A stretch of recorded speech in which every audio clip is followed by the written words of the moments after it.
New website, new all kinds of other things, new everything. HTWOW, new hope. Take one. Hi, HTWOW listeners. Thank you for dialing us up on the internet. And we have a lot of exciting things to tell you before we get to the December episode. Because, I don't know, Toby, a lot of stuff is happening.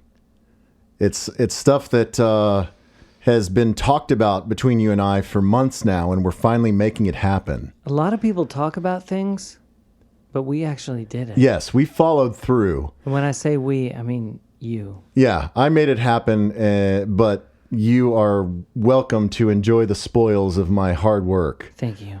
Yes, so we have always been on the Blowout Podcast Network. That's where a lot of you have found us in the past on the iTunes. And hopefully we will continue to be for as long as they will allow us to.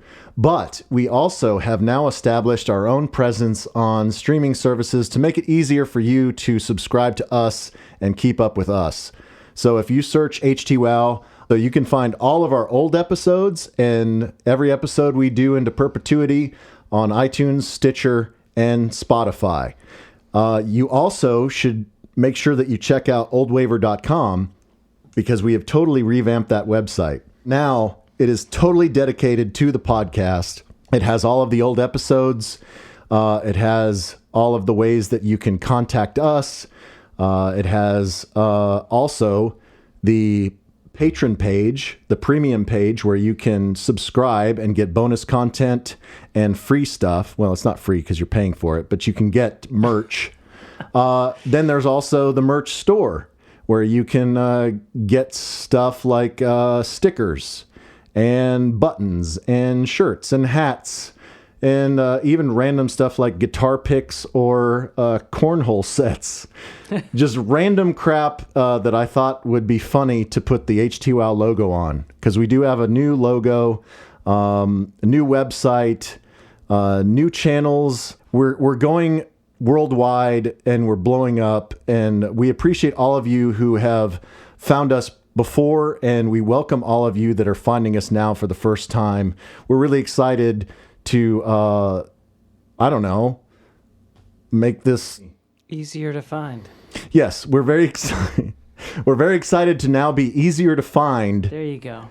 And we're very excited for it to be easier for you to share. If you think that you have a buddy who would like the stuff that we play, or is a big ticket P1, or used to go see Toby in one of his bands back in the day, then you can send them our website. You can send them the links at any of the aforementioned podcast sites, and it'll be much easier for you and your friends to keep up with the show.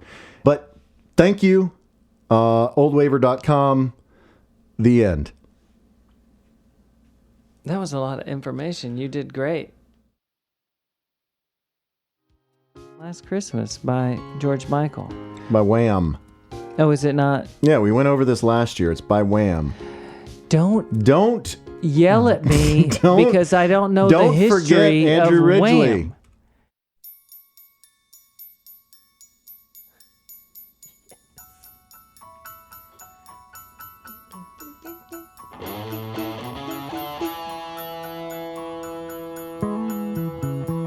I don't remember the beginning at all. No. It's not the radio edit.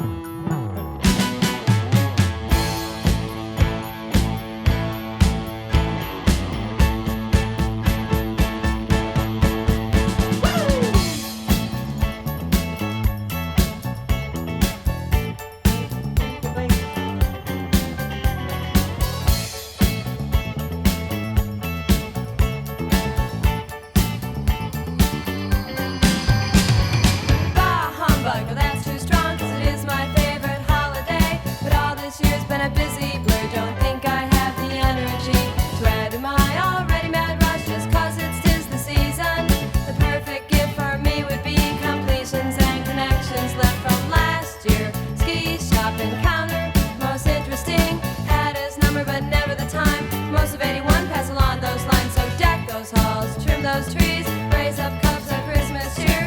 I just need to catch my breath. Christmas by myself this year.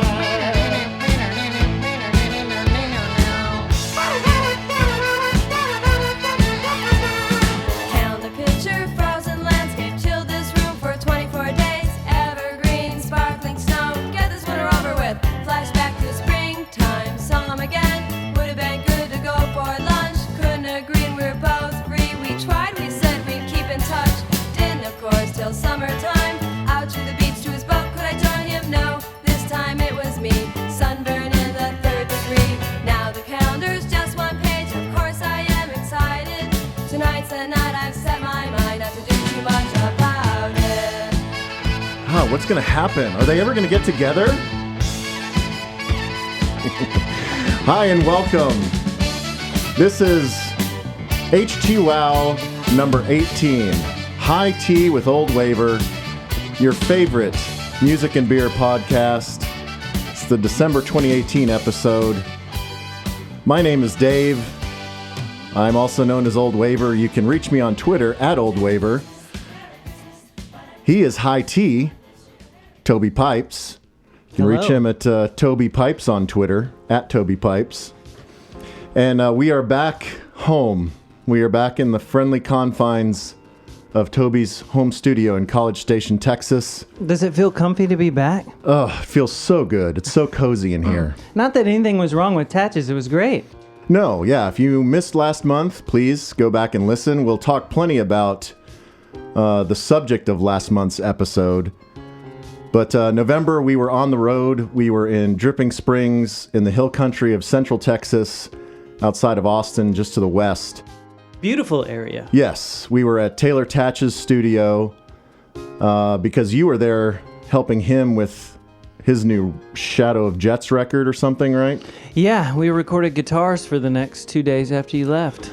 Yeah, so we did that, and of course the subject of that show was the Jesus and Mary Chain 9 Inch Nails shows that took place at Toyota Music Factory, or I guess the Pavilion at Toyota Music Factory. I liked it. At the end of November.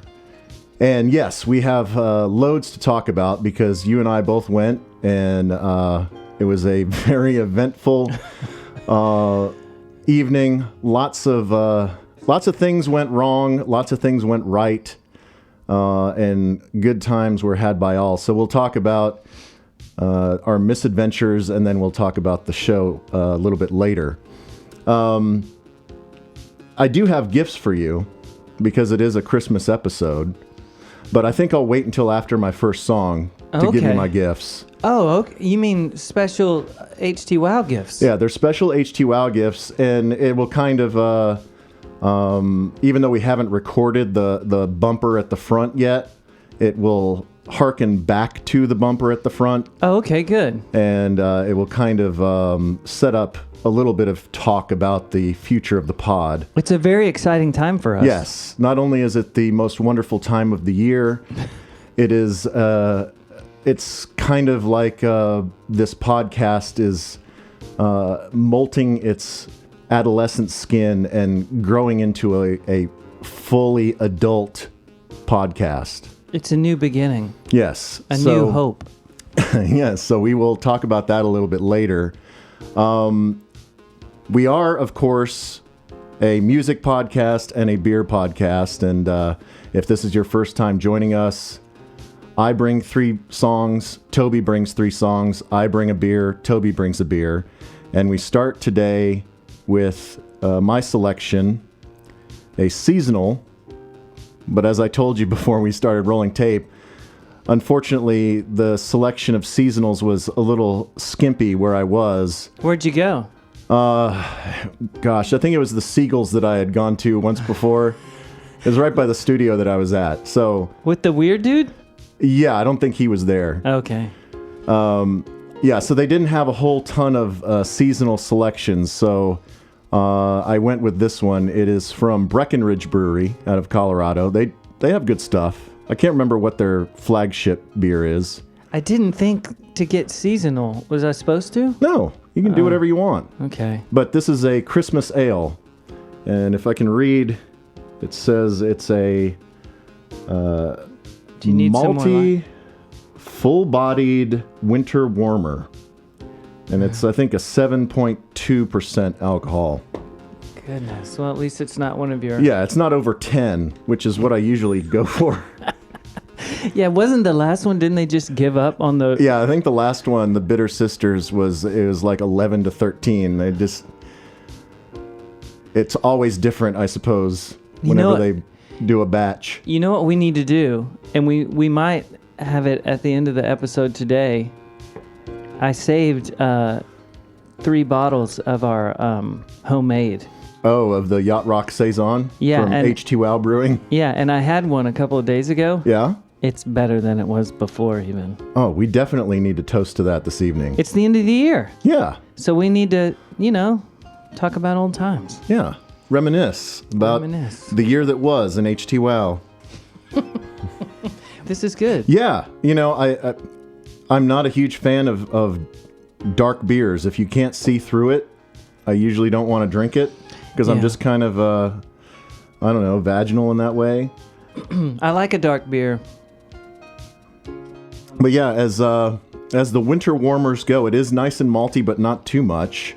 And it doesn't have like nutmeg or allspice or anything punching you in the face. Yeah, I was worried with the Breckenridge that it would be full-on ski vacation. Like pine needles and moss. Yeah, but it's not bad at all. No, I like this. Yeah. So I look forward to slamming a couple of these before we figure out what you brought to the pod. Okay. And Toby does have a theme for this episode. Do you want to wait or do you want to tip your hand at this point? Yeah, we can wait till I play the first jam, but we can say that I am going to go ahead and go with the producer thing for the first time. Yeah, we've talked about it. People have asked on the social media and the internets. There was one particular, was it a Joel tweet or an email that they just talked me into it? I think it was an email from our buddy Joel. Okay. Yes, and if you do want to, if you're not on Twitter or you just would prefer to send an email, you can reach both of us at HTWOWpod@gmail.com. Mm-hmm.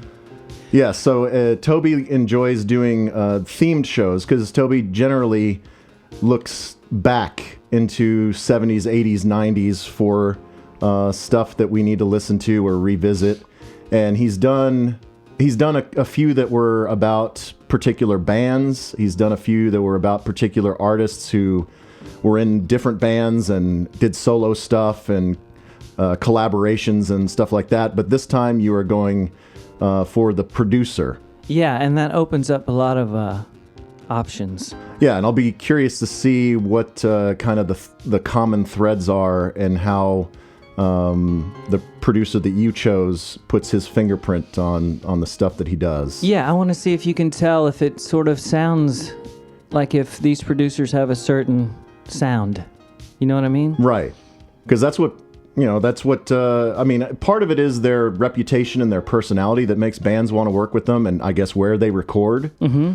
But also it's their signature sound and what they can get out of a band that makes people want to work with a producer. Yeah, and some of these guys add a lot of stuff. They even they're composers and they add arrangements and do all kinds of other stuff that really makes the song bigger and better than it was to begin with. Yeah, and then you find out later on, like, whatever happened to that band? I like those first 2 records, and then they just sucked. Like, then they started self-producing because they thought they were too cool for school. Yeah, and then you realize, wait a minute, that guy was pretty important. But this guy in particular, people like to stick with him, so he's one of the best. Okay, so we'll get to that in just a few minutes. But first, I get to go, and I usually bring current stuff, I suppose. Not necessarily brand new bands that no one's ever heard of before, but I guess new releases, current releases of bands that we love from back in the day, because there's a whole lot of them that are still active or have reactivated, which is kind of the case for this one. It's a band that we've not played on the pod, I don't think, but that we've certainly mentioned a handful of times. It's Swervedriver. they started back in 1989 in Oxford. They're an English band. And the main dude is Adam Franklin. And they were an early shoegaze band. And they put out, I guess, like 3 very influential records. And then, well, I guess they ended up having label troubles. They ended up breaking up. They went off and did their own things, but then they ended up getting back together in, I guess, about 10 years ago. And back in 2014, they put out a record, I Wasn't Born to Lose You, that was really very good. And coming up next month in January, they're going to put out yet another record, a brand new record called Future Ruins. And you went to the... didn't you go to the show, the Dada one? Yes. Yeah. Yes. I stayed after. I went and saw with my girlfriend. I drug her to Dada to see Swervedriver. Drugged her. And no, I didn't drug her. I dragged her. And we saw Tatch there, and this is before Tatch cut his hair, so he was like front row, banging his giant mop of salt and pepper hair. He was full on Einstein. Yes. But yeah, we thoroughly enjoyed that show, and then we stayed after, and I bought a record, and I stayed after for Adam Franklin to sign it, and got a picture taken with him, and tried to talk to him about, I don't know, South by Southwest or I don't know what I was trying to talk to him about, and he was just having none of it. And you can see in the picture, he's just looking at me like I'm a narc. Like, who is this just dorky, preppy dude? He's a nice guy, though. I wonder if he was just having a night. I don't know. Or maybe it's just me projecting that, but I don't come off as a particularly hip individual. Sure you do, Dave. I just, a lot of my friends are musicians and are legitimately cool, and I always feel like a poser. And so I felt like, I'll have to show you the picture. I felt like he was counting the seconds until I left his presence. Well, he was, we opened up for him. When was this? Little Black Dress in Fort Worth opened up. It was just us and Adam Franklin. Oh, wow. When he was solo? So it was just him. It wasn't a band or anything. It was just a pedal board and him, and he was great. But we had one of our big band moments that we were covering a Jesus and Mary Chain song, and he walks up to the front of the stage. Adam Franklin is standing there and just goes, Jesus and Mary Chain, that's cool. And we were like, hey. Validation. Wow. But we talked to him for a bit afterwards, and then, and I have a South by story about him later. Yeah, we definitely need to tell that story, because, boy, things could have turned out a lot different for one of our friends had he been in the right place at the right time. But he seemed like a really nice guy when we met him at the Fort Worth Lola's Jam. But maybe he was just having, he was back with his bandmates and was starting to realize why he hated their guts. Yeah, maybe he was just tired. I don't know. I'm sure that wasn't it. But yes, we're going to play. There are 3 songs that have kind of made their way as early releases from Future Ruins, which is coming out next month. They're all pretty good, but this one is my favorite. It is about being murdered by remote control robots. It is called Drone Lover on HTWOW.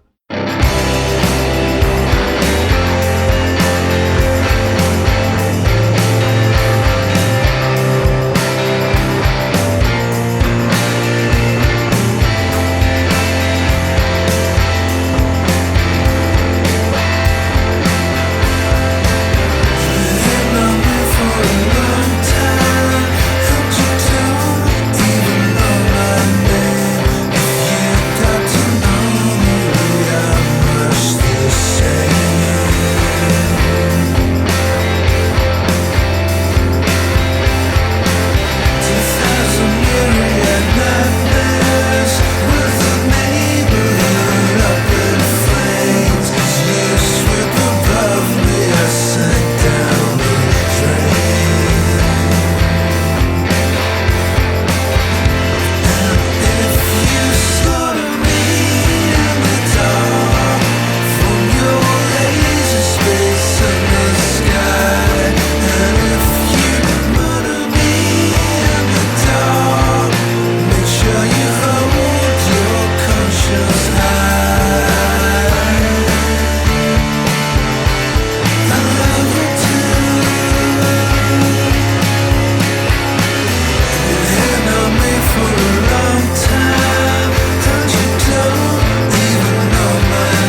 Yeah, man, that's great. That could have come off of any of those older records.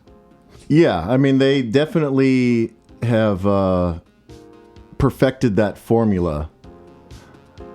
And I know that sometimes bands can fall into the trap of sounding always the same. Yeah, just rehashing the exact same jams. But I think that there's enough like interest and interplay and things going on for you to dive into each song and pick out and enjoy that they never get old for me.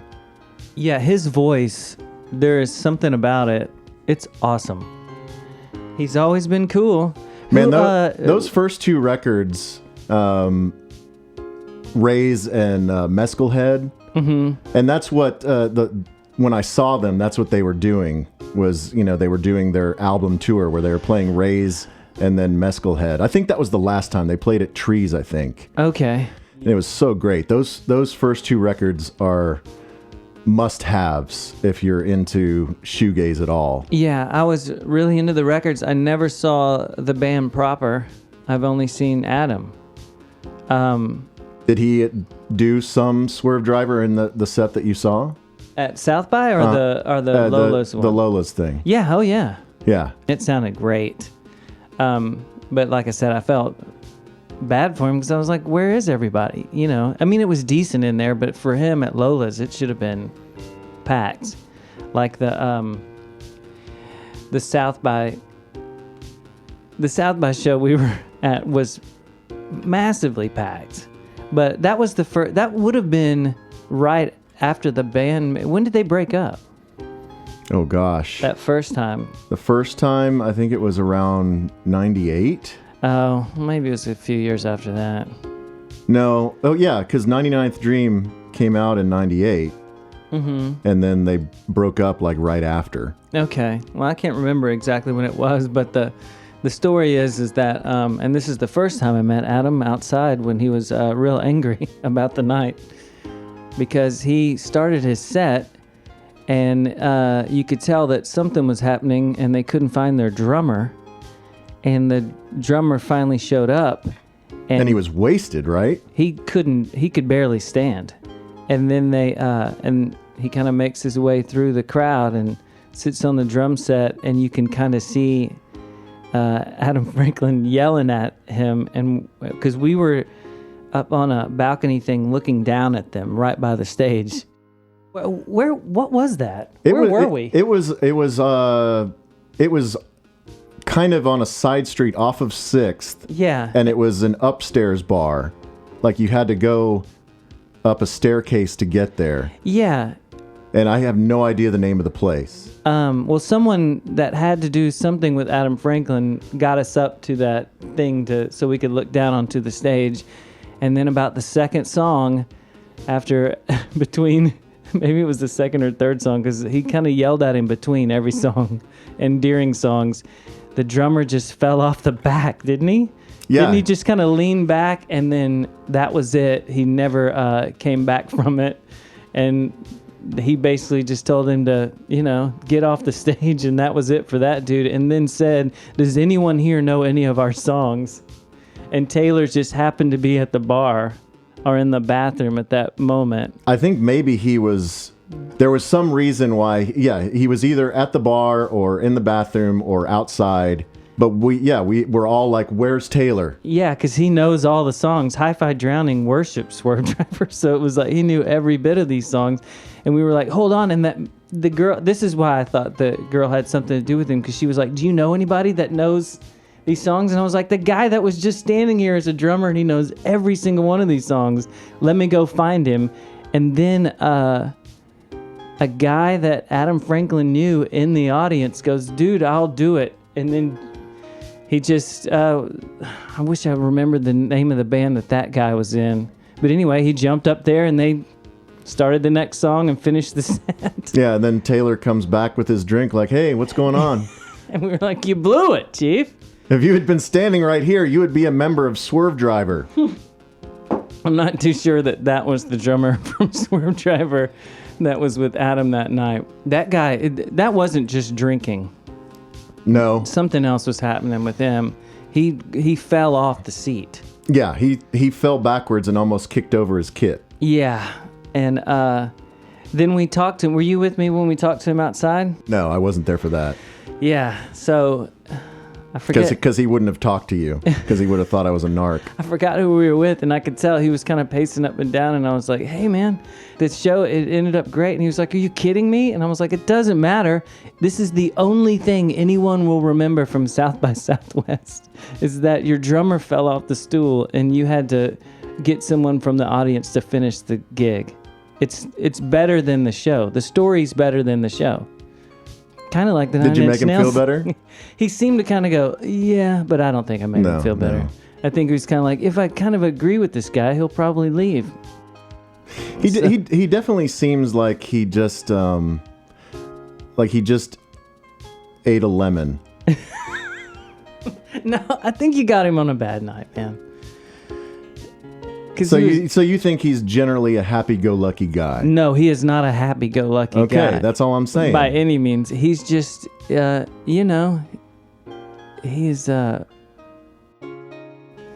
what's the best way to put it? He's English? Right, yeah. He has an overcast personality. Yeah, he's got it. That's it exactly, Dave. See, that's why every episode I'm reminded that you're the radio genius Right. you are. What do you think about the new scarves on the wall? We'll have to take a picture. Yeah, you relocated the scarves. You did a little bit more soundproofing here in the home studio. The scarves look better. It looks nice. Okay, well, let's go ahead and let me give you your Christmas present, and we'll talk about. I feel like it has something to do with what I just said. Maybe it does. Maybe it doesn't. Okay, here's your gift bag. Oh, wow. The present I gave you, I just threw it on your bed. Yeah, you didn't even wrap it. I know, Well, sorry. that's a re-gifted bag, so it's not like I went out to the store and bought it. You didn't go out and get me a Yoda bag? No. It's got a clone trooper on one side and Yoda Really on the does. other. What Okay, is it? there's a small thing kind of wrapped by itself. Are we supposed to on talk about that? Yeah, sure. Oh, I thought it was something else. No, yeah. Keep going. Keep going. Just on top. Oh, wait, I got that. Okay, I got yeah. that. Unwrap that. That's the first thing. Okay. What is it? Look at this. Oh, dude, how did this happen? It's Say what it is. It's a high tea with old waver with our new logo thing. On the bottle opener, like the fancy ones that bartenders have. Yeah, like the ones that are always sticking out of their back pocket. Yeah, when dudes like, hold on, let me get And then they have the like assembly line of Coors Lights and go. yeah. And then at the end, twist it like a revolver. Right, they spin it on their Yeah. finger and put it back in their pocket. Yeah, that's exactly what this. How did this happen? That's from our new online store. It looks really good. Yeah, right? The man, I'm happy with the colors we picked there. Yeah. That looks awesome. How did so you can order these? Yes. If someone wants I forget how much they are. We'll take a picture and Yeah. you can tweet it because you have followers. Yes. I will tweet it at some point. But yes, and I said that this will harken back to what we talked about in the bumper at the front, Yeah. the little promo. When we're tanked at the front. Yeah, so we have a relaunched website. We have our own presence on iTunes, Stitcher, and Spotify. And we also have on oldwaver.com, the relaunched version of oldwaver.com, we have links for a merch store where you can buy hats and shirts and bottle openers with our kick-ass new logos. And we also have a subscription thing. Who knows if it'll actually work, but I've seen other podcasts do it. It's like the patron thing where you can sign up and give us $1 every month just because you like us. But if you give higher dollar amounts, and I forget what they are, it's kind of like the PBS pledge drive where you get gifts with each level. And so I think one's a koozie and t-shirt, and then go ahead and open the rest of the gift. Okay. Man, I can't. This is solid. This is like a real metal. thing. It's for real. Hopefully the I love logo that. doesn't scratch off like the first time you use it. Doesn't seem like it would. Look at this. Oh, you know I love a scarf.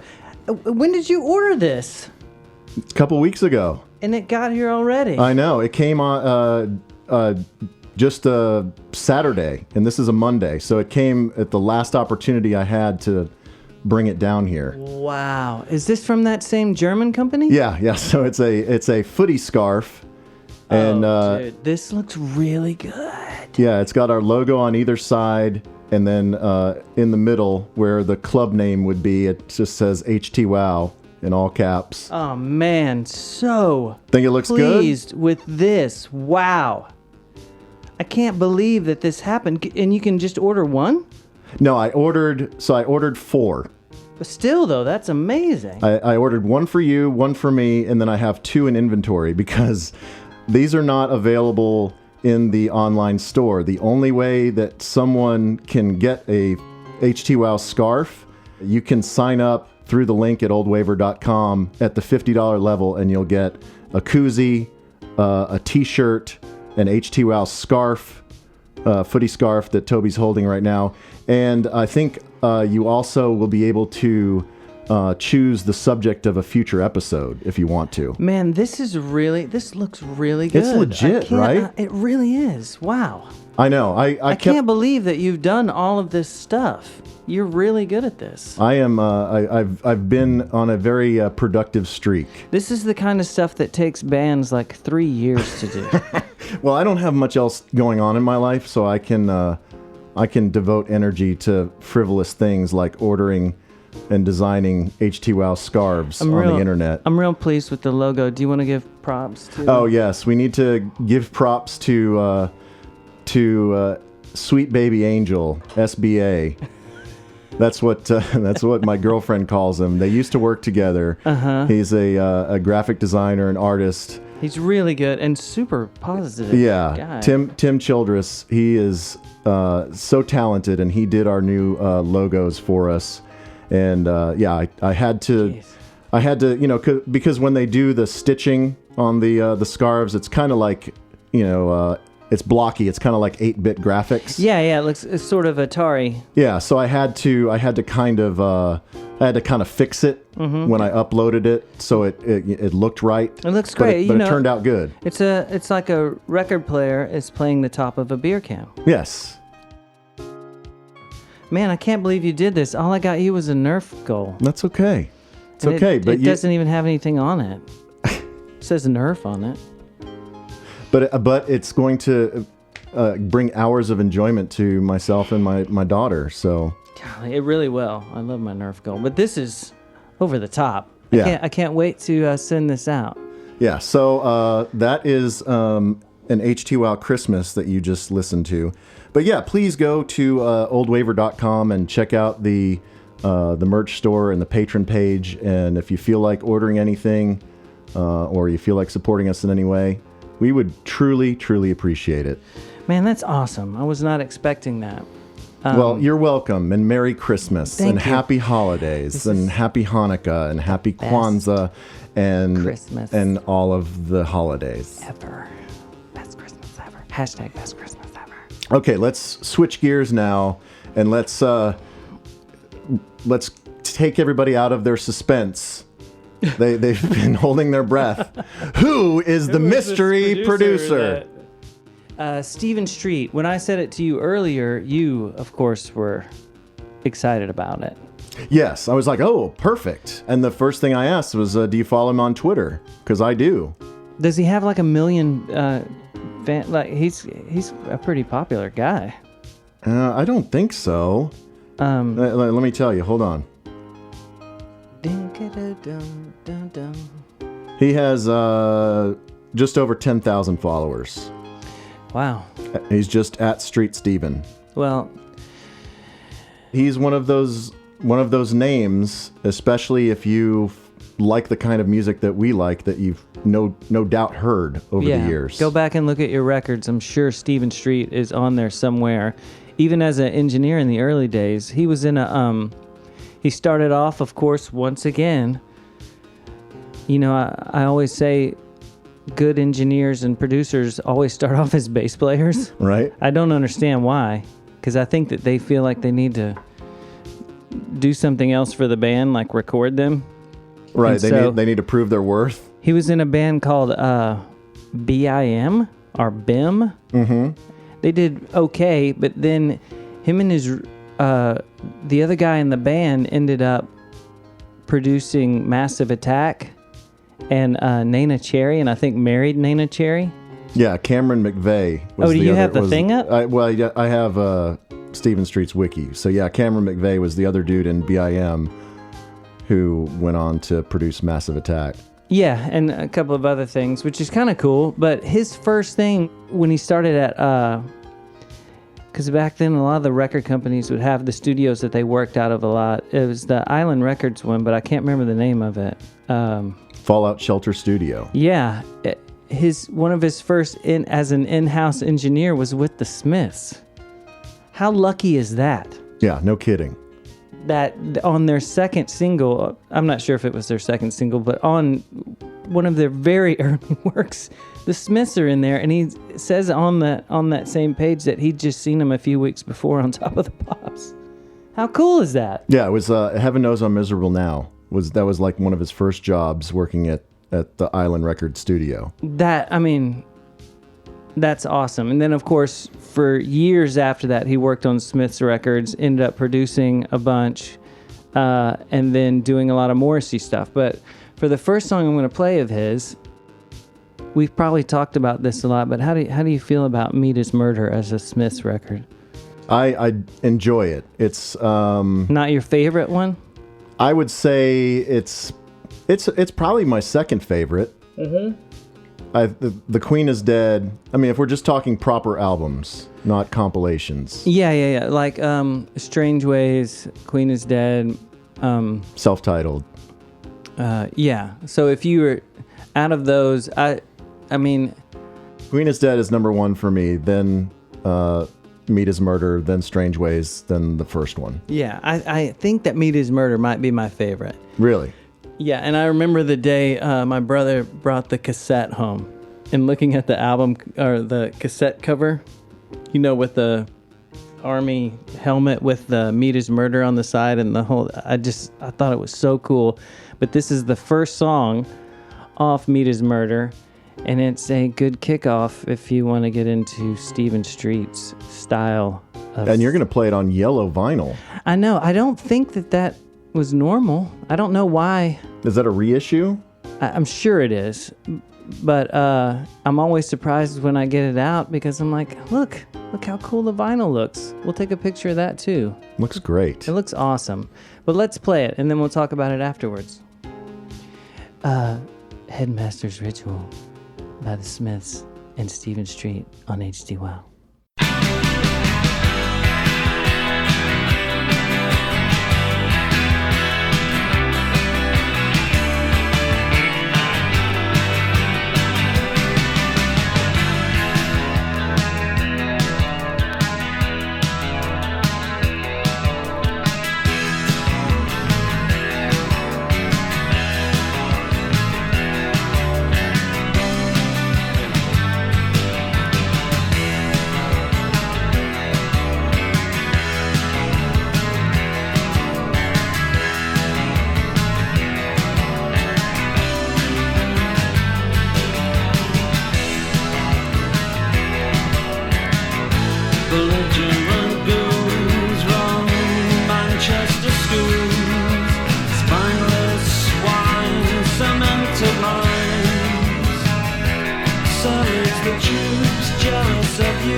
I wanna go home. I don't wanna stay.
the troops, jealous of youth, same old joke since 1902. He does the military two-step down the nape of my neck. I wanna go home, I don't want to stay. Give up life as a bad mistake. Please excuse me from Jim, I got this terrible cold coming on. He grabs and devours, he kicks me in the showers, kicks me in the showers and he grabs and devours. I want to go home, I don't want to stay.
Got a hot fade on that at the end. Yeah. That went quick, didn't it? That was George Martin style.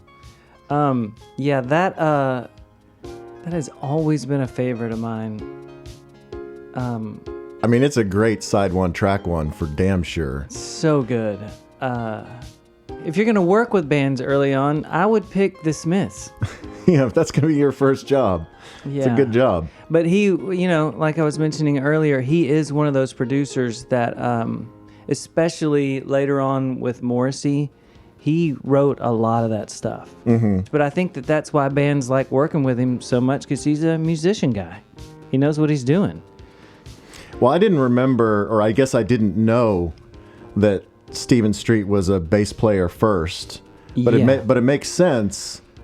If you've only listened to the Smiths on CD or MP3, if you've never listened to the Smiths on vinyl, then it makes a difference, doesn't it? You don't have an appreciation for how badass Andy Rourke is as a bass player. Good. I was going to say the same thing. You can hear the bass so good in that. Yeah, and just the way that Stephen Street mics it and places it in the mix, it's just perfect. It's perfect. It's really good. But that will kick us off for... there's a reason why most of the things that he's recorded... without knowing it, I didn't know back then who produced this stuff, because the earlier Smith stuff, John Porter, of course, produced it. I mean, at one point, John Porter's the producer and Stephen Street's the engineer for the Smiths, and Johnny Marr's sitting in there. I mean, It's a lot of genius in one room. It's a lot of good stuff happening. But anyway, this is going to be a fun episode. I've said before, it's hard to pick out things. This was a real tough one. Yeah, because he's got such a long and varied career, so how do you narrow it down to 3 songs? Yeah, it goes on forever. But, I picked the ones that we would dig and the hits. Right. I'm worried about the last song I picked because I'll ask you in a minute if we've already played it at one point, but we'll see. Yeah, I'm just reading through the bit about Viva Hate. Uh-huh. Which, obviously was Morrissey's solo debut. And it came down to Vinnie Riley, who was, Durutti Column guitarist, right? Yeah, he was... and didn't he... Was he the guy that ended up doing some stuff with the Smiths at the end? Or who was that? Oh, the second guitar player on the Strange Ways tour. I can't remember who that was. Yeah, because I know he ended up playing some stuff with Morrissey. But yeah, Vinnie Riley claimed to have written the majority of the tracks on Viva Hate, and Stephen Street was like, no, I wrote them all, and you just came in to play them. So I'd love to... yeah, Street is credited as producer, songwriter, guitarist, and bassist on Viva Hate. Yeah. So he after that, he was the Smiths, and Morrissey sang on it. Right. And they put it out as Morrissey Records. So I think he knows what he's doing. He totally knows what he's doing. It's good, right? Any excuse to play the Smiths on the pod is great in my book. Especially on the vinyl. Right. It's good. It's our only vinyl of the day. It is fitting though, because this is the 1 year anniversary of your Christmas turntable. It was your big gift last year, right? Wow, you just pulled it all back together. I know. That's really good. Yeah, it is. I got it last Christmas and it still works. It's great. It makes me jealous. It only has one little bit of damage. Do you see that? A little chip on the lid. There's a little chip on the dust lid cover. because Pace was playing volleyball, I think, in the living room and knocked over something on the bookshelf that landed and broke some stuff on the way down. And of course, when I got back in town and saw all of this on top of the record player, I ran over to it. But one little scratch, that's okay. Yeah, sure. No one notices it but you. Still works. Yeah, I'm still very jealous of your turntable.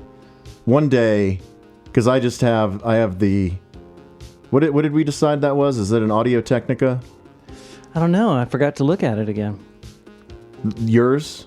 Oh, no, this one. Yeah. This is an Audio Technica. I thought you were talking about yours. Yeah, no, mine is an Audio Technica, but it's like the $99 Audio Technica. Well, this is only one up from that. I know, but it looks so much better. It does look good. You can put that on the top of the console. Mine has to be underneath, like behind a door, so you don't have to look at it. This one is obviously is Audio Technica what Techniques turned into? No, I don't think it has anything to do with Techniques. Well, it's obviously a copy of it. Yeah. But yeah, one day I will get a big boy turntable that I can proudly display on the top of a console. You should. You turns out you like music. I do. I'm pretty partial to music, especially when it's on vinyl. And you just rated Craig's vinyl stash, even though I think you had half of it already. Yeah, our friend Craig, who, if you've listened to the podcast before, has help for everything, including swarming his yard and picking up all of his animal feces. He had it wasn't a huge collection, but it was a pretty impressive collection of vinyl from back in the 80s, and he just decided that he didn't want to lug it around anymore, and he was never going to buy a record player. He said he doesn't care to ever listen to these again, so he basically let me and another one of our friends, Dale, root through it.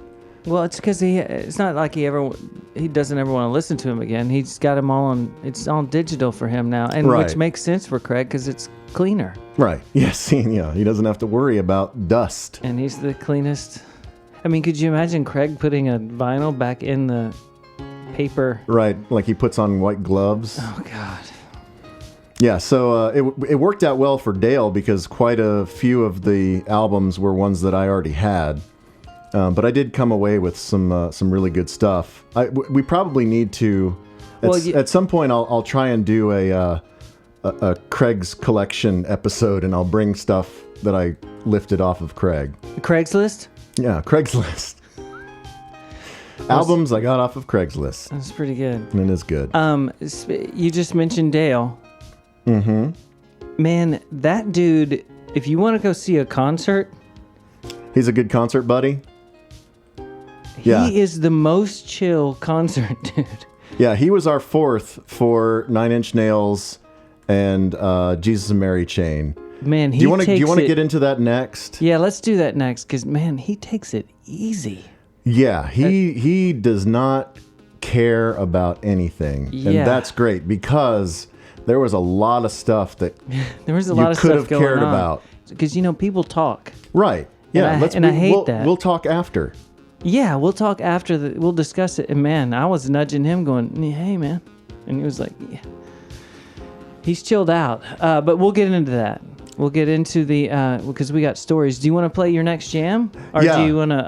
I do. I was going to ask you though, have you poured your second Breckenridge Christmas ale? Did you see what happened right then? No. It was like I broke through the iceberg and it all just, because before I was holding it straight up and down and nothing was coming out. Okay, because I thought yours wasn't as frozen as mine, because they were in my car driving down here, and so I put them in the freezer when I got here, and so round 2, the necks were totally frozen, and so mine is like a root beer float. Yeah, but mine broke through finally, and it all happened. Still tastes good.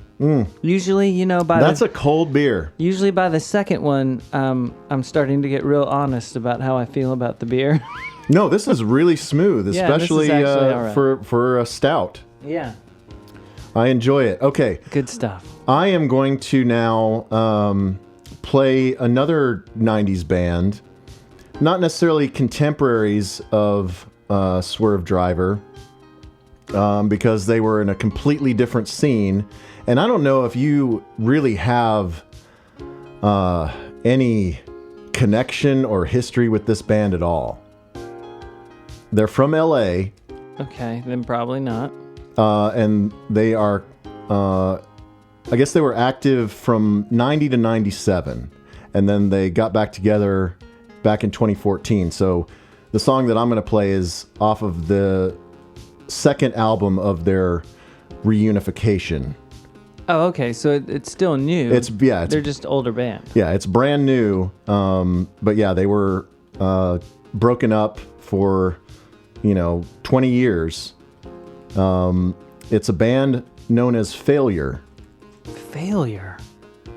You know them at all? Yeah. How do I know that? Were they like a keyboard band? No. So their big, I guess their biggest hit was "Stuck on You." The Lionel Richie song? No. It had a video. I guess it peaked at number 31. Is it the video where they're doing he's blind and she's blind and they're doing a mask that's of Lionel Richie. The guy's face? No.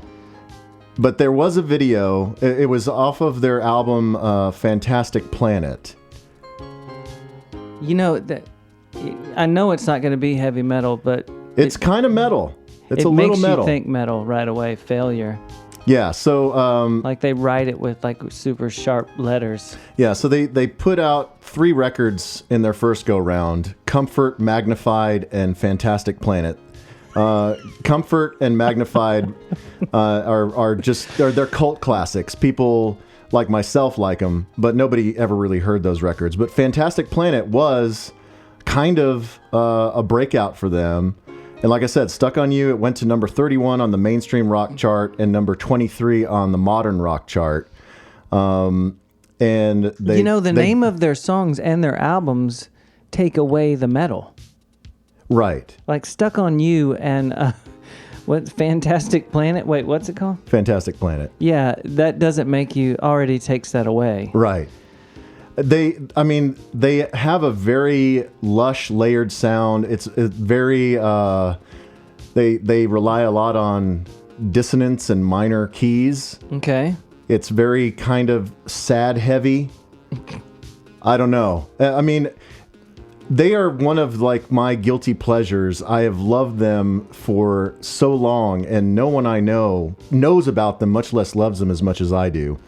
I did see them at Granada. They played, I guess, the 25-year or 20-year anniversary of Fantastic Planet. They played the whole record at Granada. What's that crowd look like? Is that like a all black? Yeah, it's all black. Video game looking people. It's all black.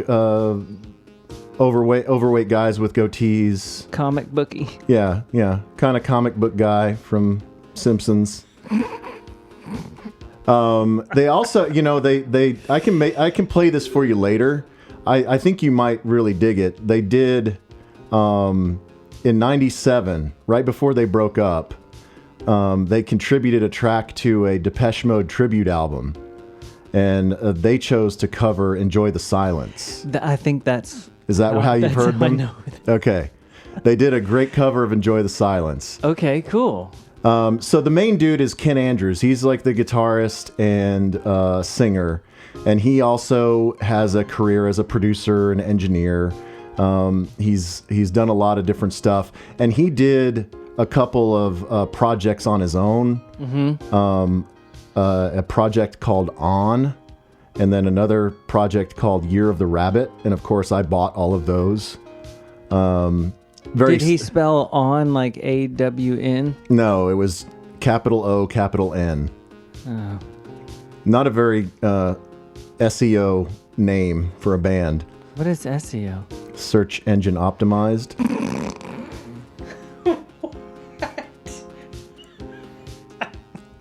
Man, you are so now. I am. I'm really part of the digital revolution. SEO. I have a podcast. I know what SEO means. Is there a band called SEO? There should be. There really should be. So anyway, they came back in 2014 with an album called Heart as a Monster. And it was the classic lineup. It's Ken Andrews, Greg Edwards, and Kelly Scott. And they toured, and they did the Fantastic Planet reunion tour or album tour. And now they've come out with their second album as a reunited group. It's called In the Future, Your Body Will Be the Furthest Thing from Your Mind. It's kind of a concept record just about having your consciousness uploaded to a computer and backed up on a hard drive, and that, you know, in the future we won't need our earthly shells. We'll live forever as computer programs. So comic booky. I know, so comic booky. And the song that I'm going to play for you is a song that they've played live for a while. It's kind of a song that has been around for a while, but it was never recorded. It was never released on an album. I like that stuff. Yeah, so this is one that they finally decided to arrange and put on a record, and it's kind of I don't know, it's kind of Radioheady, kind of Pink Floydy. I think you might like it. It is called Pennies. This is Failure on HTWOW.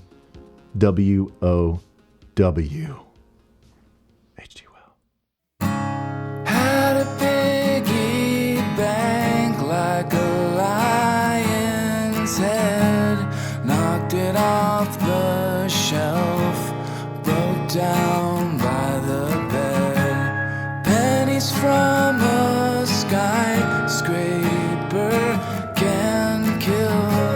I've lined up my change on the windowsill, watched for hours, people down below. The wind is frozen my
clouds.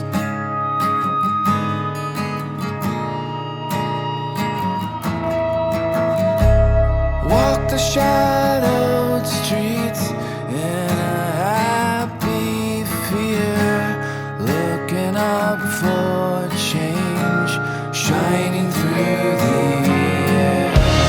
Whistle up to your conscience. The sky can hold it up. All the people you crossed out have woke themselves back up.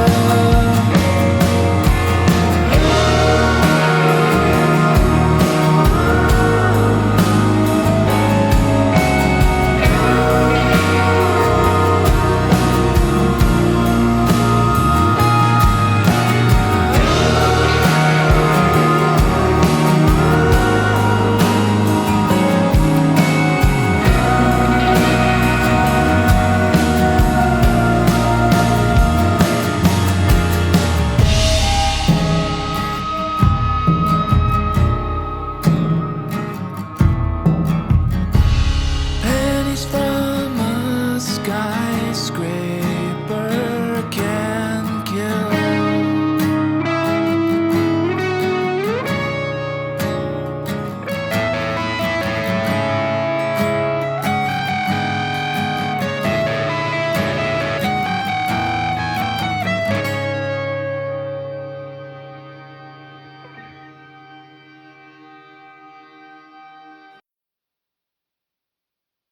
What do you think, bro? They shut it down. Well, it goes into a like a musical interlude.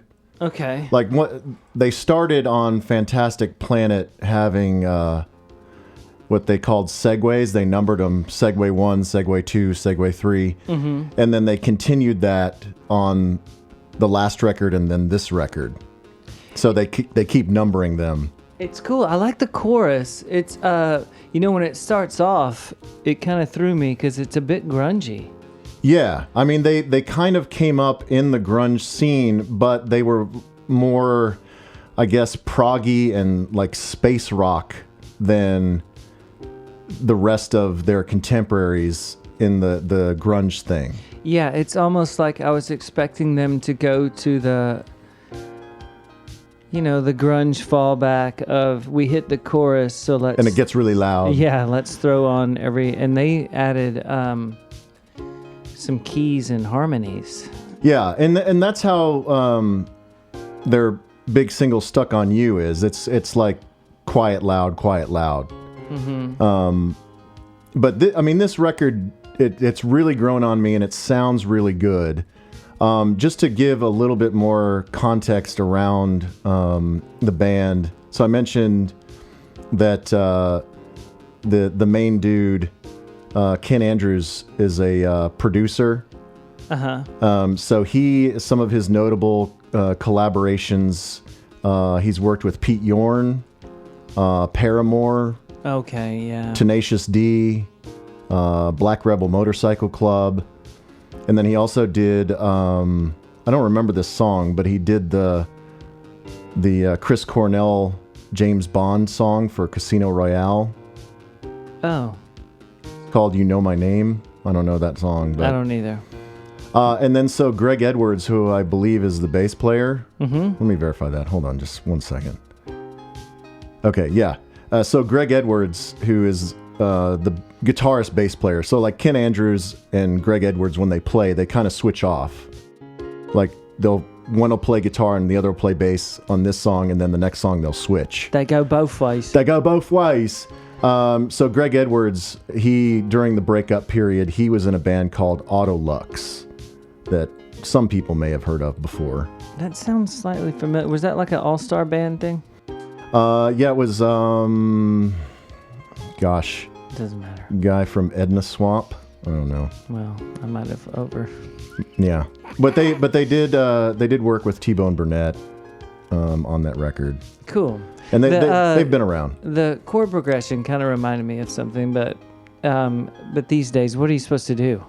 Right. I mean, it's all been taken. Yeah, everything has been played at one point. Yeah, and that's what I'm saying. The chorus is totally Pink Floyd to me, but I don't mind it.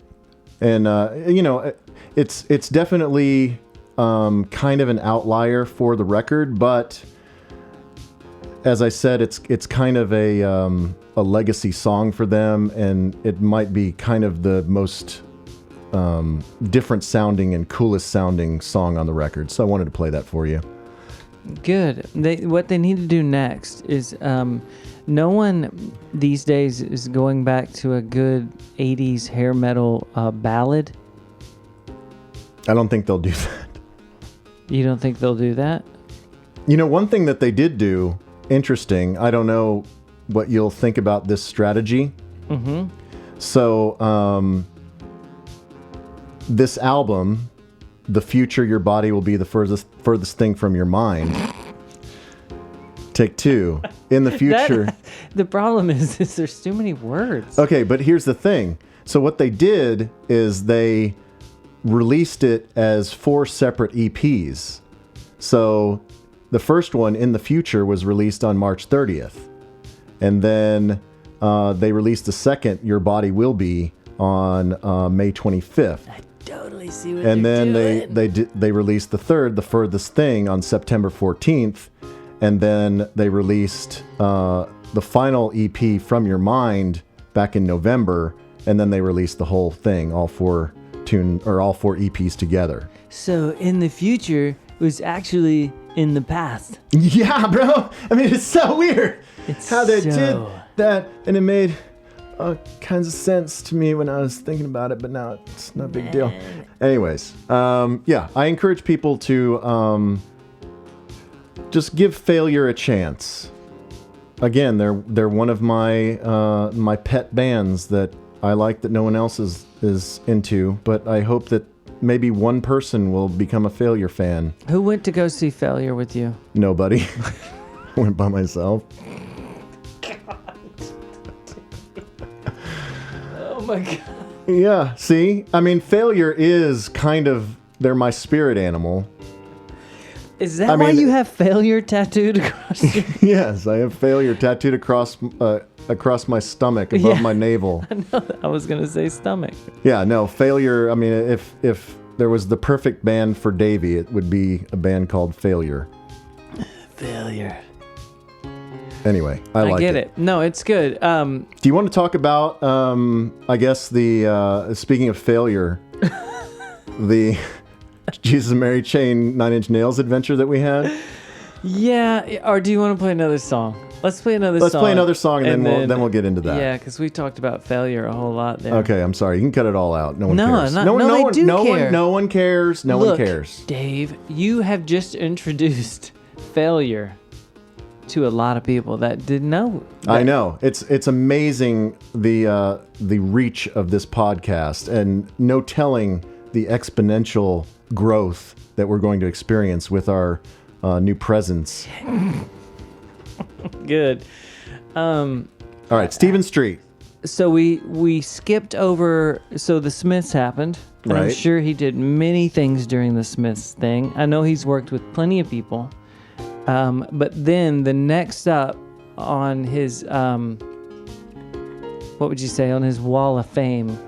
Right. Of his- on his in his estate where he has all of his gold and platinum records on the wall. Yeah, after the Smiths records and the Morrissey records, there comes a little band by the name of Blur.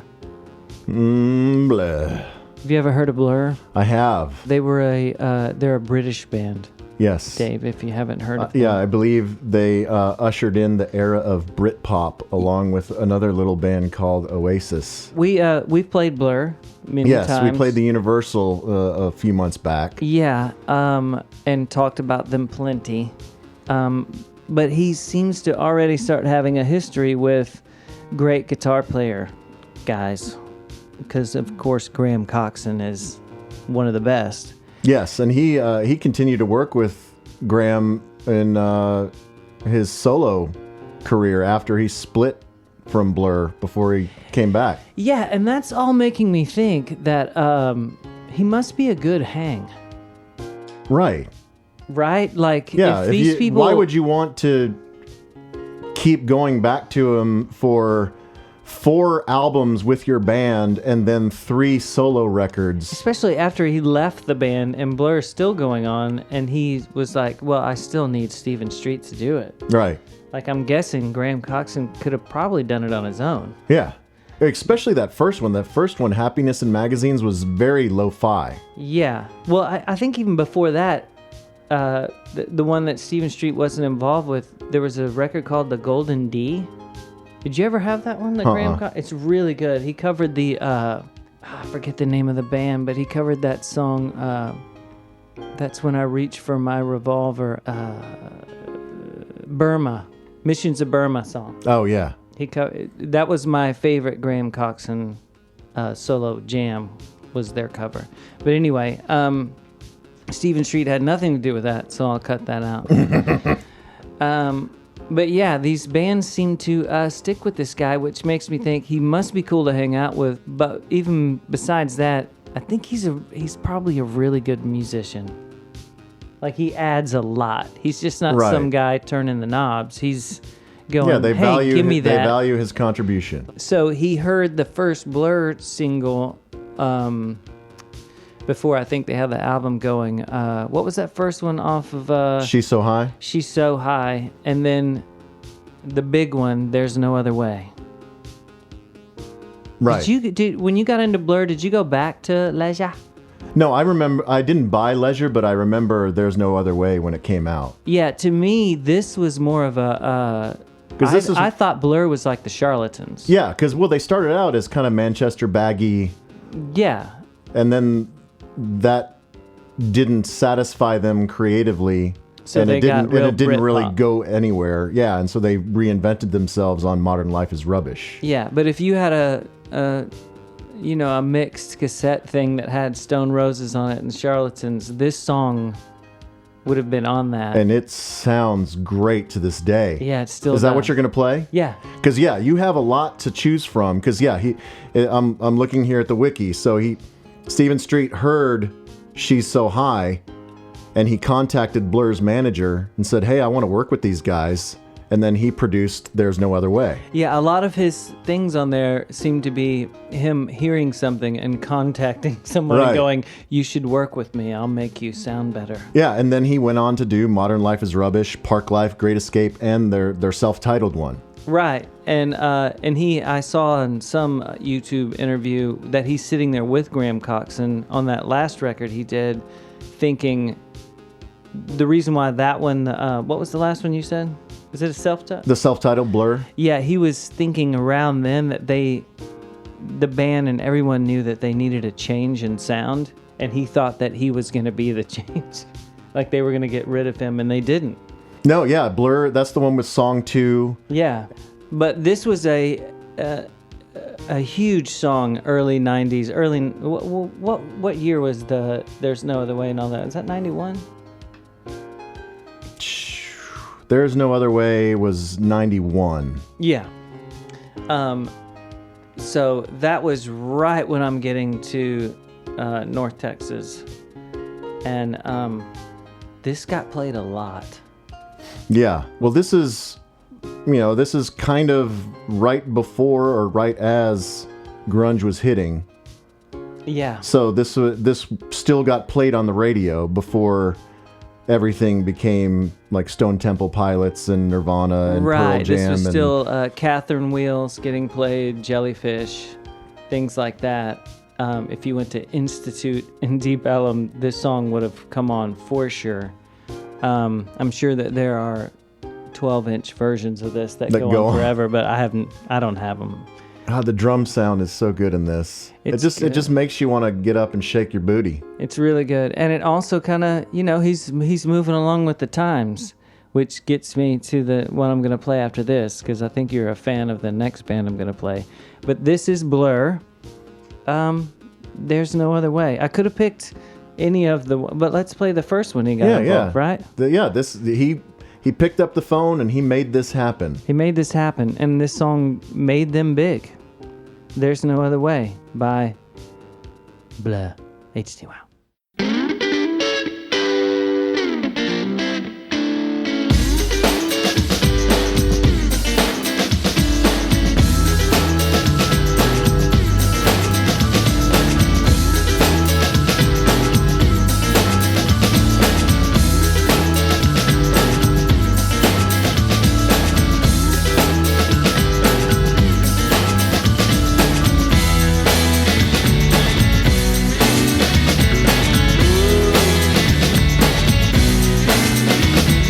Taking the fun out of everything, making me wrong when I don't wanna think.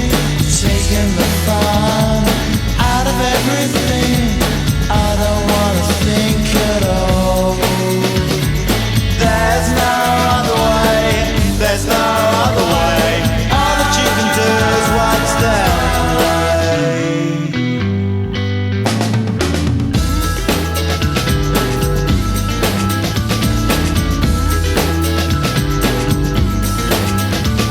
You're taking the fun out of everything, making it clear when I don't wanna think.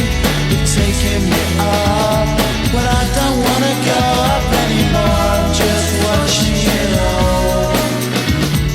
There's no other way, there's no other way. All that you can do is watch them play. There's no other way, there's no other way. All that you can do is watch them play.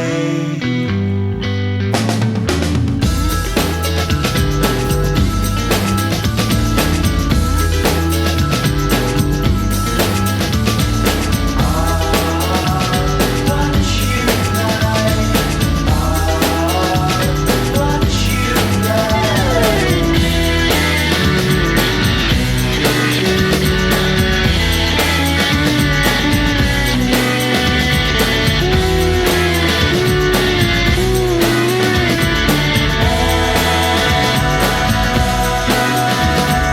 There's no other way, there's no other way. All that you can do is watch them play. There's no other way, there's no other way. All that you can do is watch them play.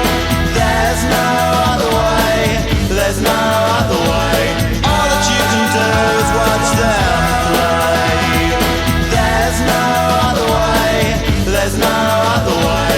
All that you can do is watch them play.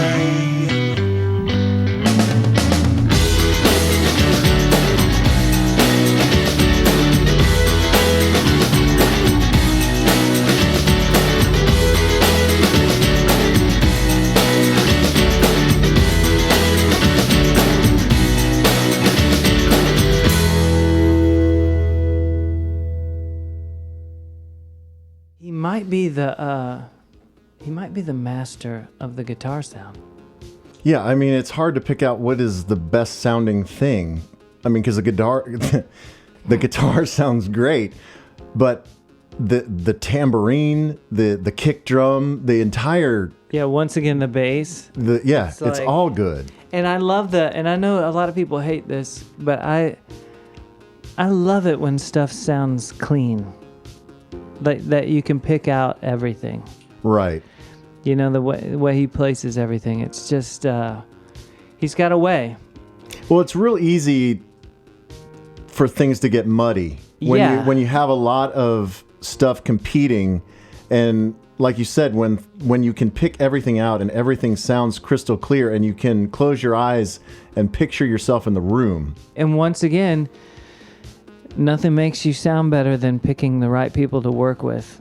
I mean, pick the Smiths and pick Blur Right. and keep going from there. So, I mean, you know. I'm interested to see where you go for your third selection. Well, if I remember right, I think my third one is one of your favorites. A band that I'm not super into, but I think that you really like them.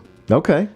Well, right now we are switching from the Christmas beer to your selection, a Yeah, Houston now, beer. Now I have to get it out of the koozie. I know. I got you a good... Do people up north do koozies? Or is that a southern thing? Like, do they use them? Yeah. Or do they call them koozies? I don't know. But I don't know. I'm Koozies, just wondering if koozies is like a southern tailgate. Like you got a koozie. Like everyone got something with a koozie. I mean, I think koozies are... It's like Kleenex. It's a brand name. Oh, like jacuzzi. Kind of, but not really. But isn't jacuzzi a brand name? Yeah, jacuzzi is a brand name. That's kind of weird that koozie and jacuzzi.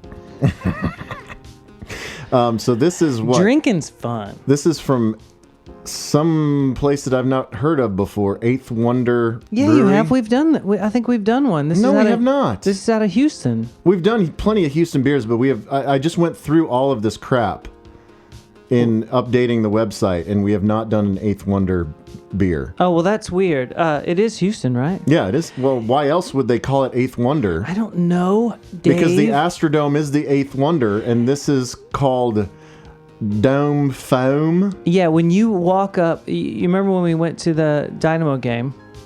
Right.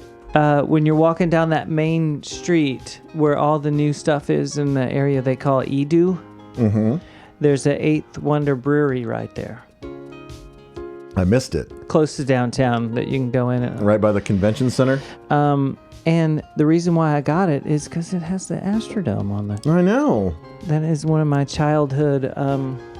I never set foot in the Astrodome. You're kidding me. No, never been. It's still there. Yeah, I mean, it's like, for conventions and stuff now? I think, yeah, and I think, no, Because they raised the floor. they did? Yeah, I think where the field was, they built it up. So I guess when you walk in from street level, it's flat instead of walking down. Oh, okay. So they filled in some of the lower seats and the field. Man, when I was a kid, it was the coolest thing ever. It was the future. If someone hit a home run, what would happen with the guy shooting the gun? The six shooters. It's probably so stupid now, but it freaked me out when I was a kid. It was all I wanted was for Jose Cruz or Cesar Cedeno to hit one out of the park so I could see that thing. Did you have a rainbow jersey? I never had a rainbow jersey, but I want one.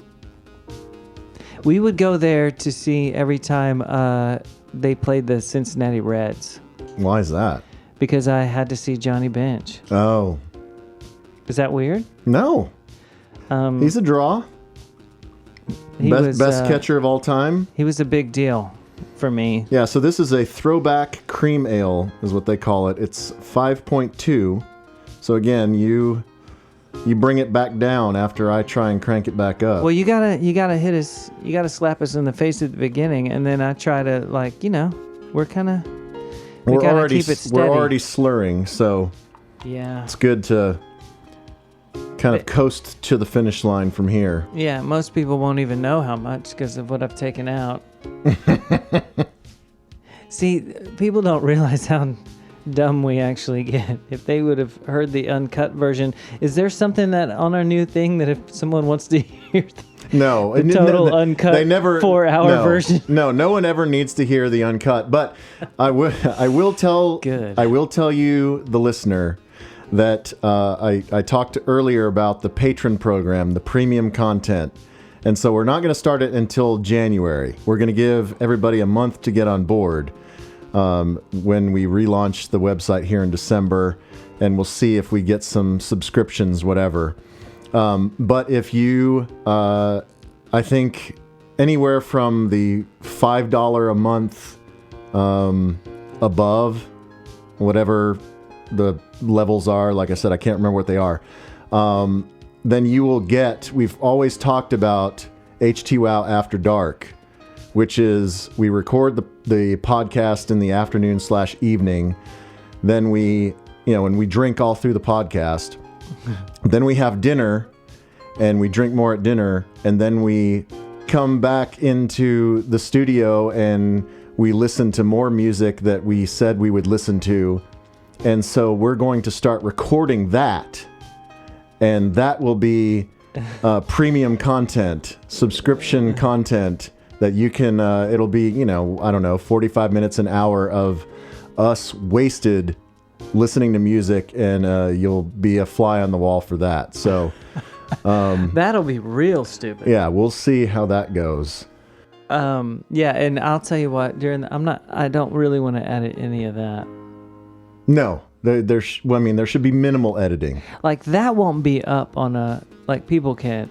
No, only subscribers will be. That won't be on like iTunes and stuff. That'll strictly be on the premium subscription site. That's just for our super supportive friends. Yeah, but Faux'm? I think it's Dome Foam.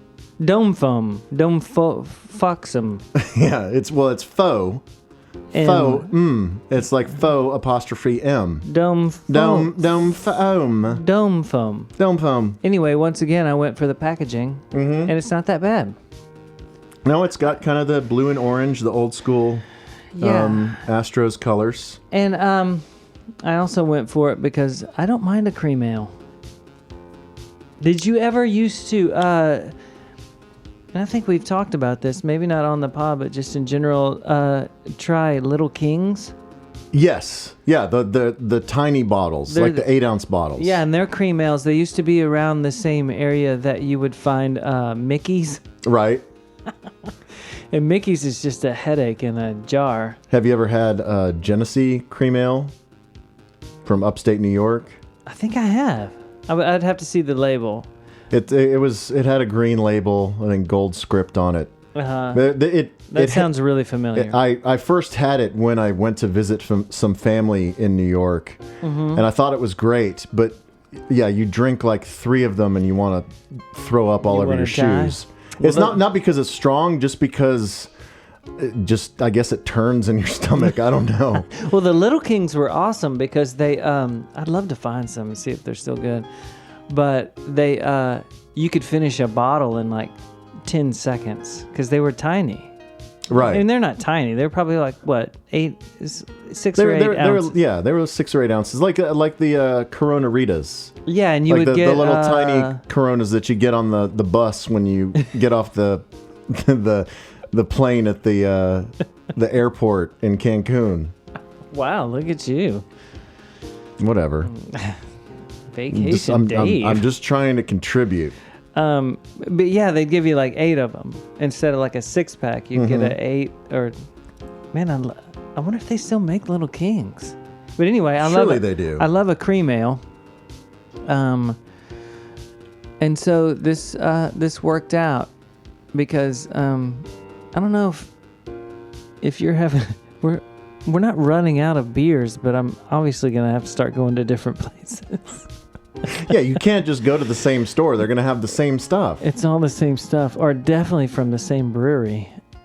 There's a lot of breweries in College Station. Yeah, and I don't want to use. Well, I was pleasantly surprised and impressed.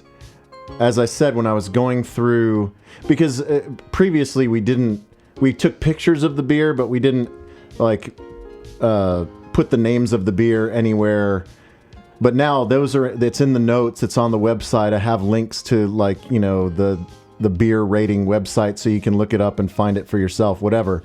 Good. But I was surprised with the variety.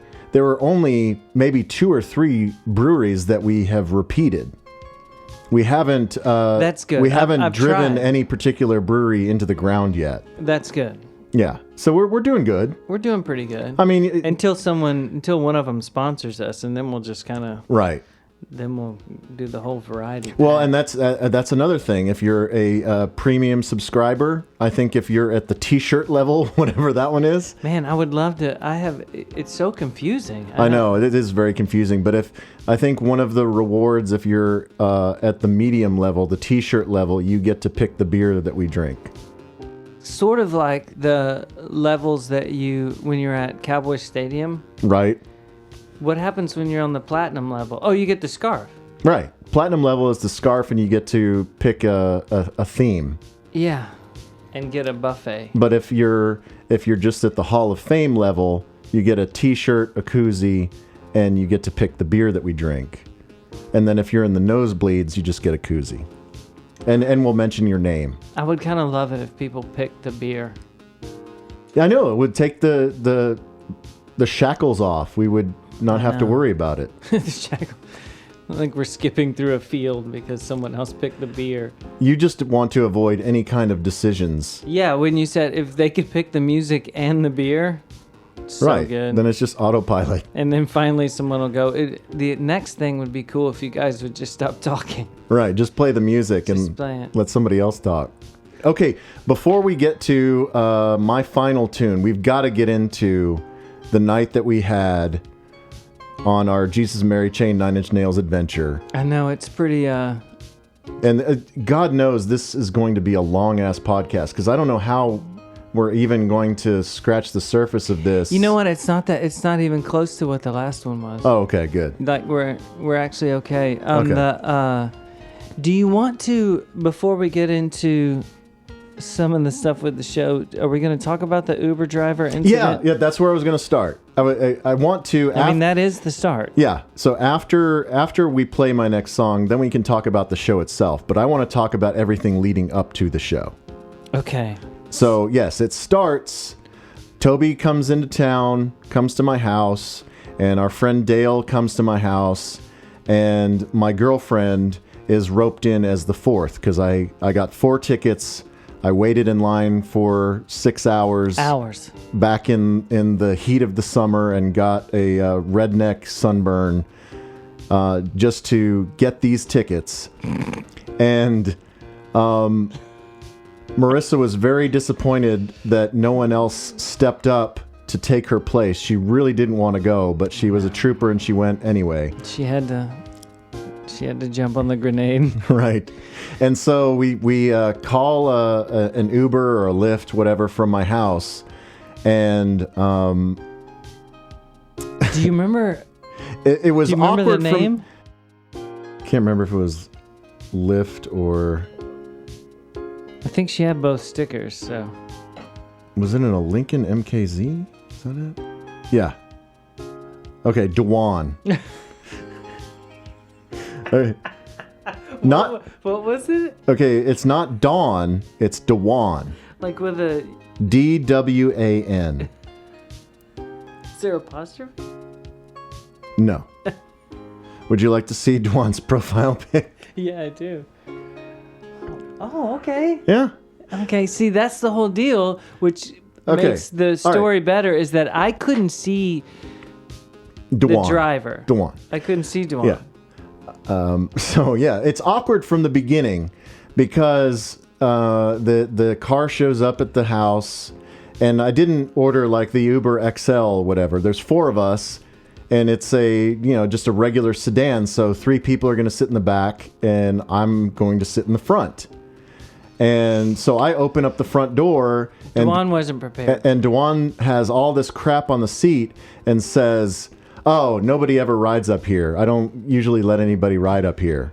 And I was like, "Oh, I'm sorry, but there's 4 of us." Super nice, though. And so they said, no big deal. No big Yeah. deal. That's fine. Let me move this stuff. So, and of course, we're very appreciative. Like, thanks for taking us. We're very excited. Yeah, and Dewan was great. Yeah. And Dewan was great, playing some smooth jazz. Lights in the car. One of those cars that did the... The mood lighting in the car. And asked us what kind of mood lighting, what color. Yeah. What did we choose? Purple?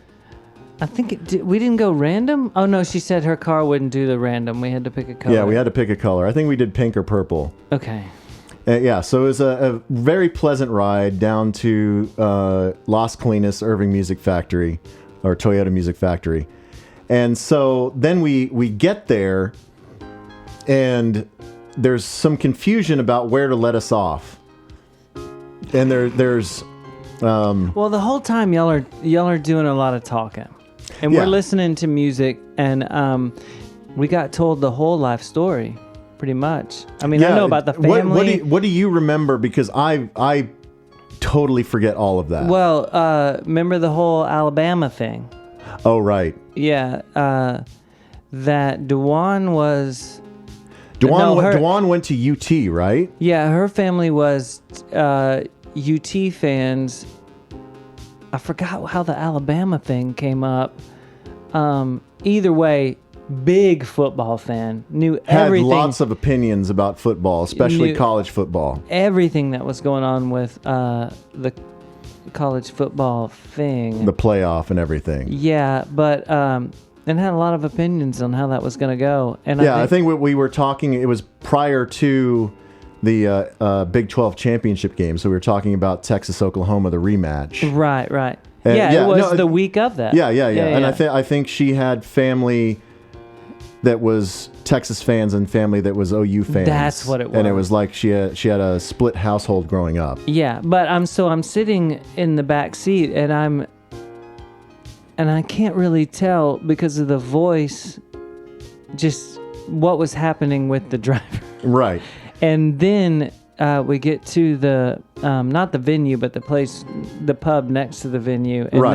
Then, so we're getting let off at a place just adjacent to the venue where we can grab a bite to eat and have a couple drinks before the show. We're getting there early, and there's cones set up, and there's off-duty police officers there directing traffic.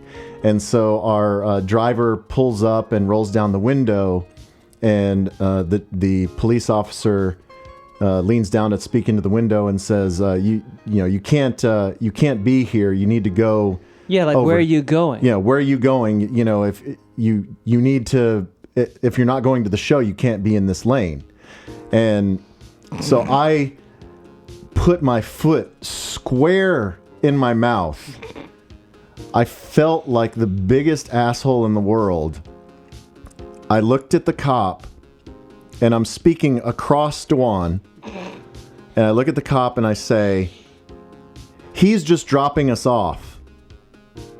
And that threw me for a loop because I felt like it could be dude or used to be dude.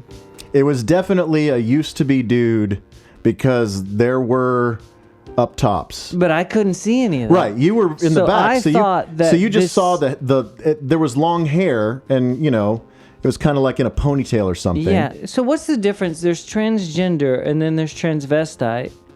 What's the one where you just wear the clothes? Transvestite is where you just occasionally will go out on the town in the clothes. That's what I was going No, with. this was a lifestyle. This was a person who identified opposite their birth certificate. Yeah. Well, when you leaned over and said he's just going to drop us off over here, that's when I went, "Oh, it was my mistake that I replayed in my mind the rest of the night. I felt so terrible. But we were so quiet all the way. She did not respond. She was fine. She did not take offense. She did not make a big deal out of it. Not a but big I deal. did. I felt like such a dick. Well, we all were in the back seat, like, well, man, I have been reading this. I mean, wrong it was very the whole time. It was a very, especially in the back. It must have been very confusing because yes, it was a deeper voice. And seemed like a lot of cigarettes were involved at some point. And knew a lot about football and had the long hair, but you didn't see the breastises, so you didn't get the full picture. Yeah. I couldn't wait though. Right when we sat down at the pub, I was like, dude, you have to what's going on in the car? Like he or like what was going on up there? And you just head down and was like, dude, I just blew it. I just absolutely blew it. It was and I was like, what do you mean? It was one of those things like you see the words coming out of your mouth and you wish you could grab them and take them back. Like the electric company? Right. Yeah. Yeah, I felt like, you know, people can be whoever they want to be, and I want to respect the choices that everyone else makes. And so it was not me judging Dwan or refusing to use the pronoun that Dwan prefers. It was just me having a massive brain fart and really, really feeling like a dick. Yeah, I think you threw the cop off as well. Yeah. It was like, everyone was so confused. But that wasn't the worst of Because it. there was a lot of talk. We talked all the way to the thing, and then it got real quiet. Super quick. I ruined the night for everyone. No, in, it wasn't. In It more was ways fine. than one. But then we'll get to the. And what's crazy is that isn't even close to No, that's not even close to the worst thing I did that night. tonight. All right, let's. This is going to be a super long one. I know. We're just now I talking know. about this. Yeah, we're just now talking about it. All right, let's get into my next tune, and You know, we only got 2 tunes left. I know we'll have to squeeze the rest of the Nine Inch Nails stuff in between this song and your next song. Okay, good, because it's who cares? So, my next song it's kind of a guilty pleasure, and it's a complete curveball. Has nothing to do with anything that I played previous. It's a female musician. Are you sure? She's Canadian. Because you're not very good at that. Yeah, I'm pretty sure that she was born, or at least currently identifies as female. She's kind of famous in pop culture for dating the CEO of Tesla, Elon Musk. Wow, so she's loaded. Well, I don't know. We'll talk about that in a minute. But are you familiar with Grimes? No. Don't know anything about Grimes. Should I? I don't know. She's kind of like, like a Pitchfork stereo gum darling. Mm-hmm. She's very art pop, very popular with the kids. She's put out 2 records. Her first record was Visions. That came out in, I guess, 2012. Oh, okay. And then her follow-up, which was on a lot of short lists for like record of the year, came out in 2015. But she has just released a brand new single, and I assume it's from an upcoming album, but she hasn't announced anything yet.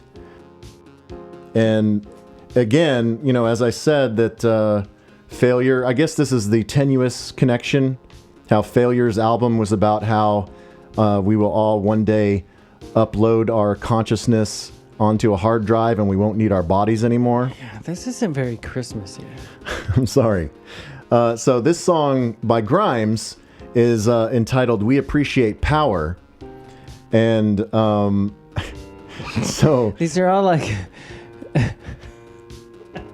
These are all like Ultraman titles. I know.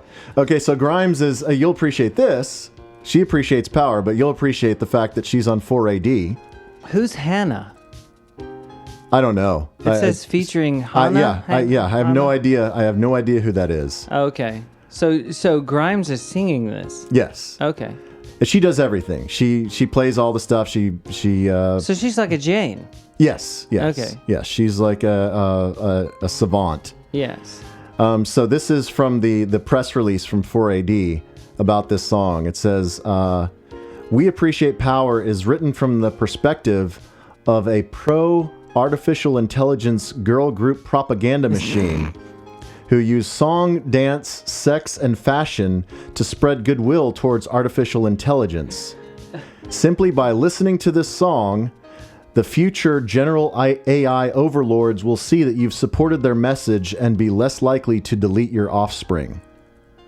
Man, Comic Book Dave is tripping me out. Like, what is happening? This song is definitely going to trip you out. I hope you enjoy it. It is Grimes, and it is entitled We Appreciate Power on HT. Wow!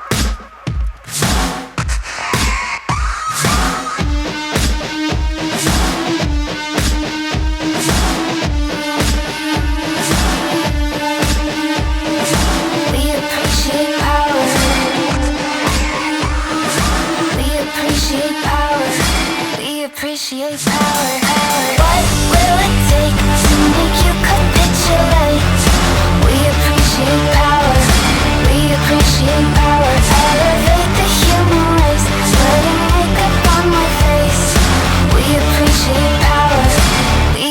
appreciate power. Simulation, give me something good. God's creation, so misunderstood. Pray to the divinity, the keeper of the key.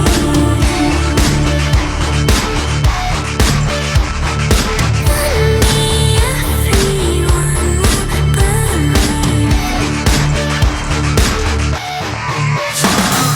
What will it take to make you capitulate?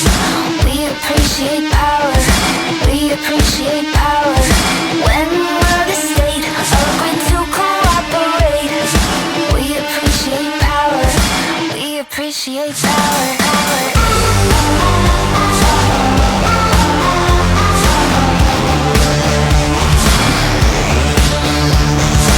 People like to say that we're insane.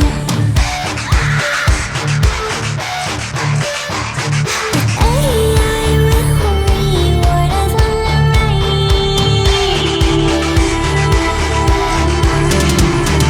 Pledge allegiance to the world's most powerful computer.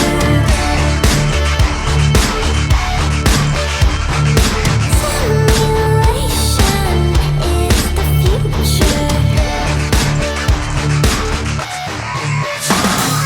What will it take to make you capitulate? We appreciate power.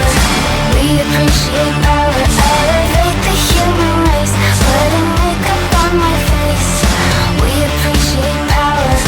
We appreciate power. And if you want to never die, baby, plug in, upload your mind.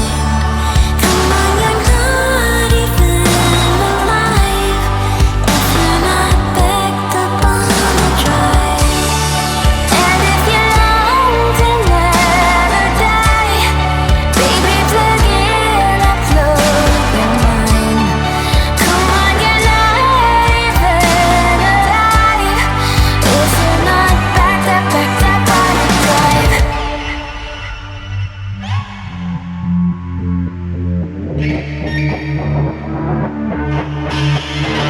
What will it take to make you capitulate? We appreciate power. We appreciate power. Elevate the human race. Putting makeup on my face. We appreciate power. We appreciate power. What will it take to make you capitulate? We appreciate power. We appreciate power. When will the state agree to cooperate? We appreciate power. We appreciate power. We appreciate power. We appreciate power. We appreciate power. We appreciate power. We appreciate power. We appreciate power. We appreciate power. We appreciate power.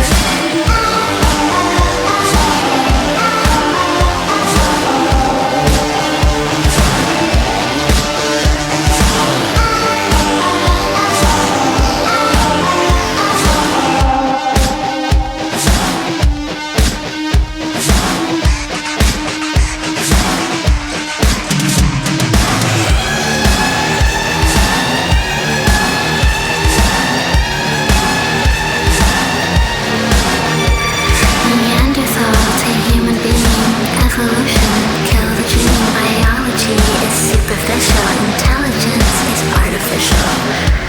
Submit, submit, submit, submit, submit, submit, submit.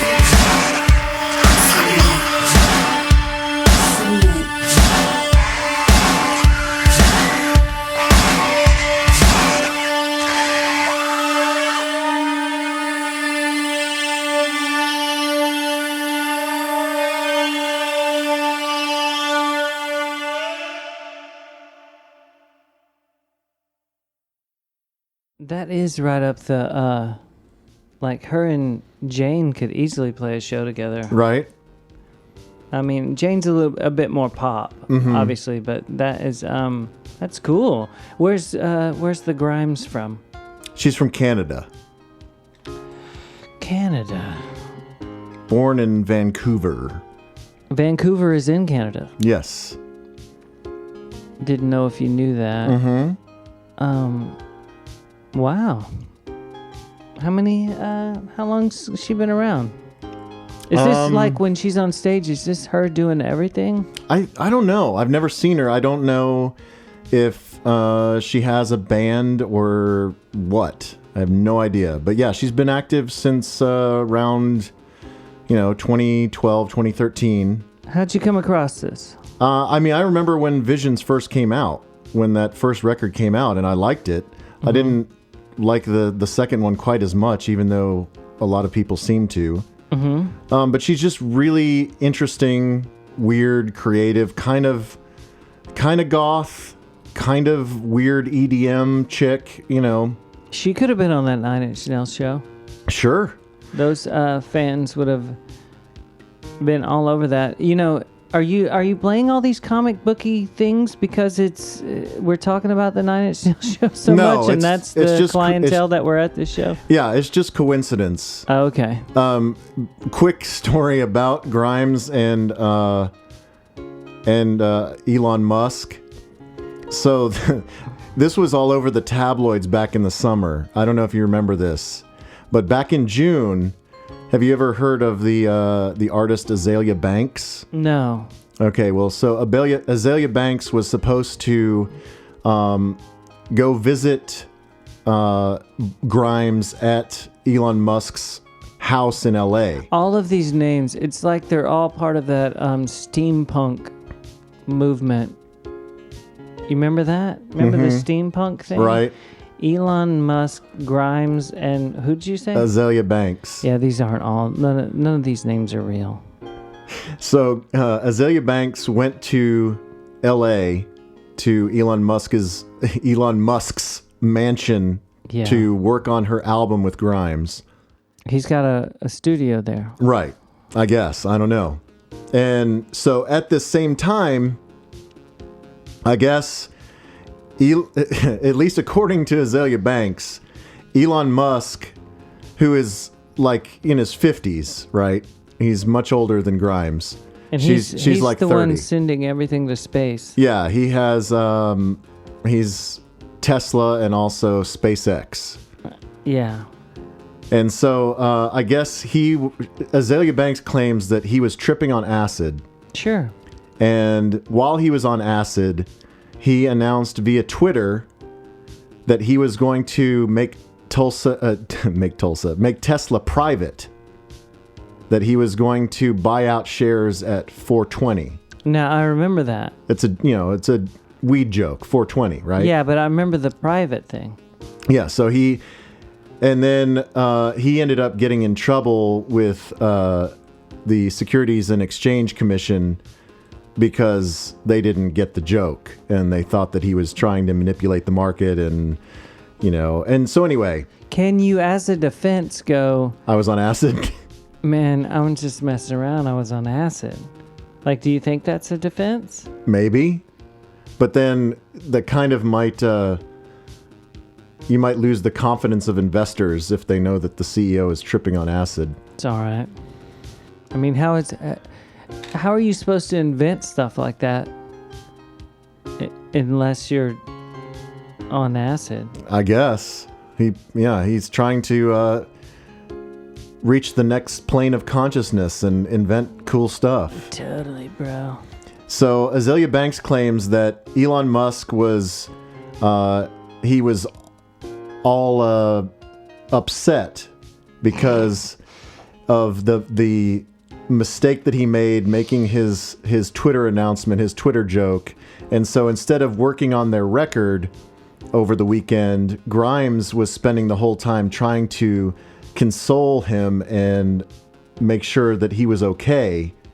And so Azalea Banks... How do you console a billionaire? I don't know. And so Azalea Banks says that... I'm thinking cheese. That she felt like she was in the movie Get Out, where she was like their prisoner, And she claims that the working on her album was just a pretense to get her there, and that Grimes and Elon Musk wanted to get her into a threesome.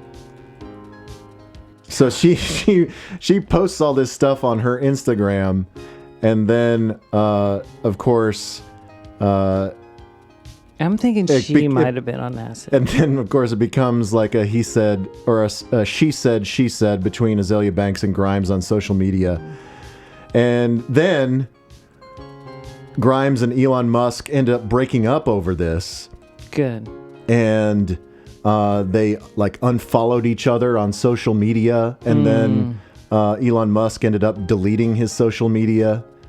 But then, happy ending to the story. A couple months ago, Elon Musk and Grimes were seen at a pumpkin patch with Elon Musk's 5 kids picking out pumpkins for Halloween in LA. Elon Musk and Grimes have 5 kids? No, he has 5 kids. With who? I don't know, his ex-wife. I'd like to hear. I want her name to be like Stacy.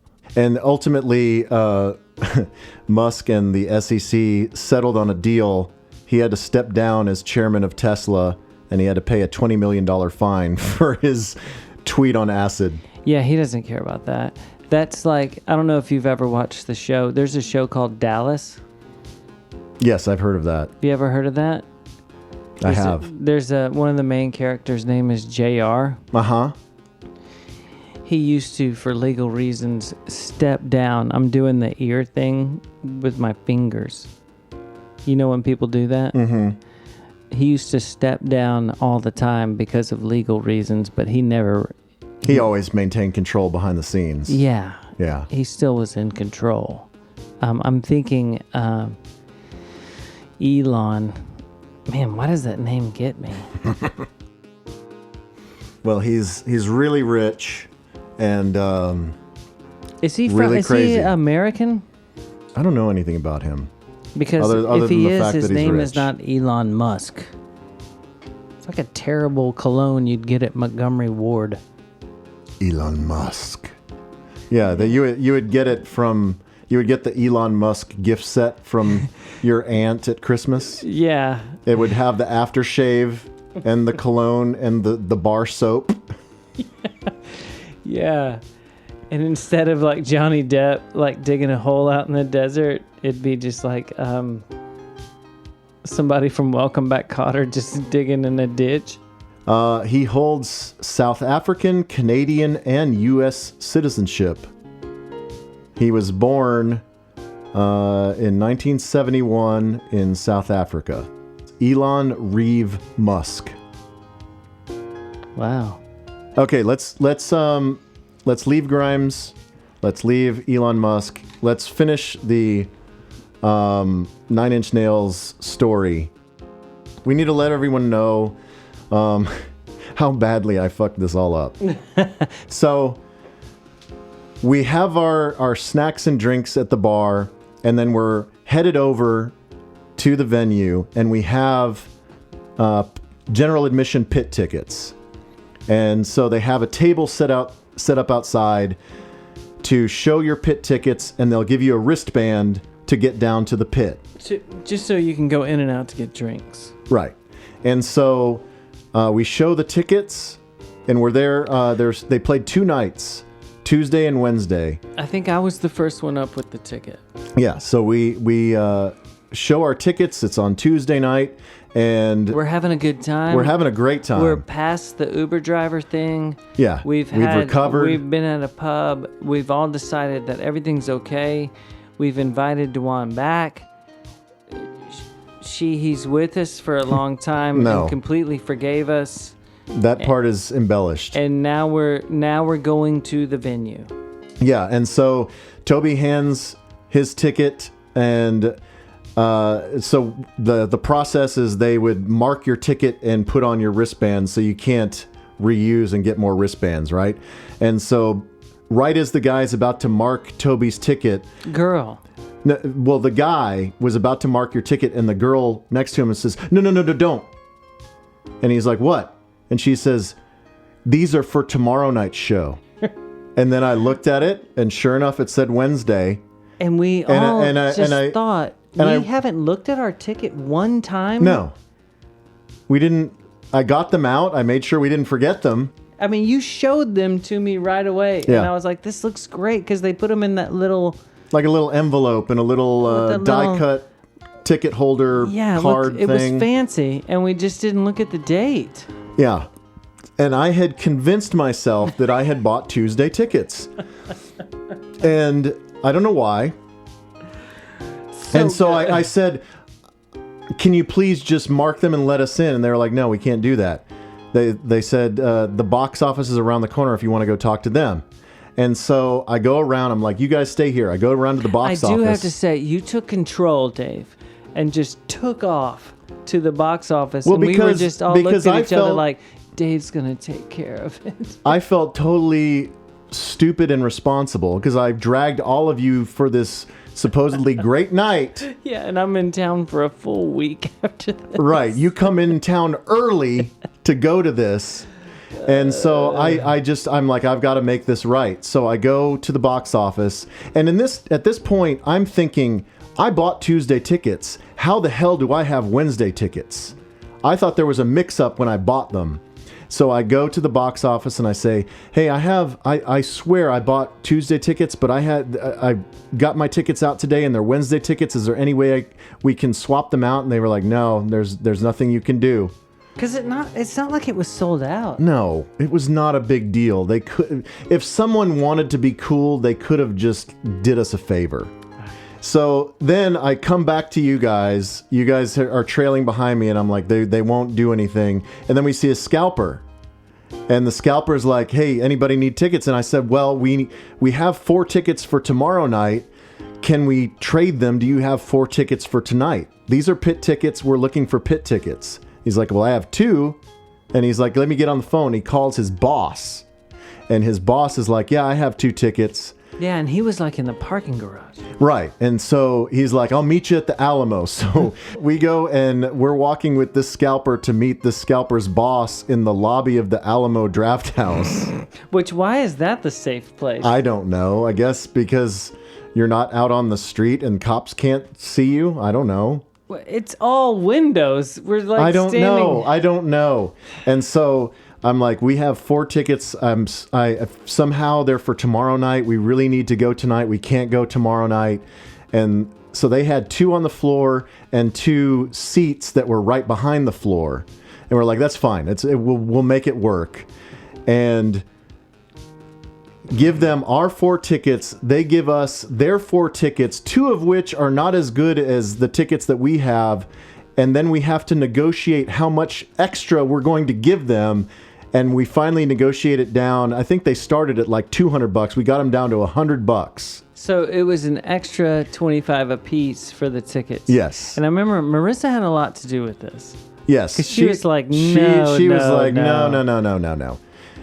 Yeah, so we ended up paying them 4 floor tickets for Wednesday night plus $100. So it was the same ticket, but just an extra $25 on top. Yeah.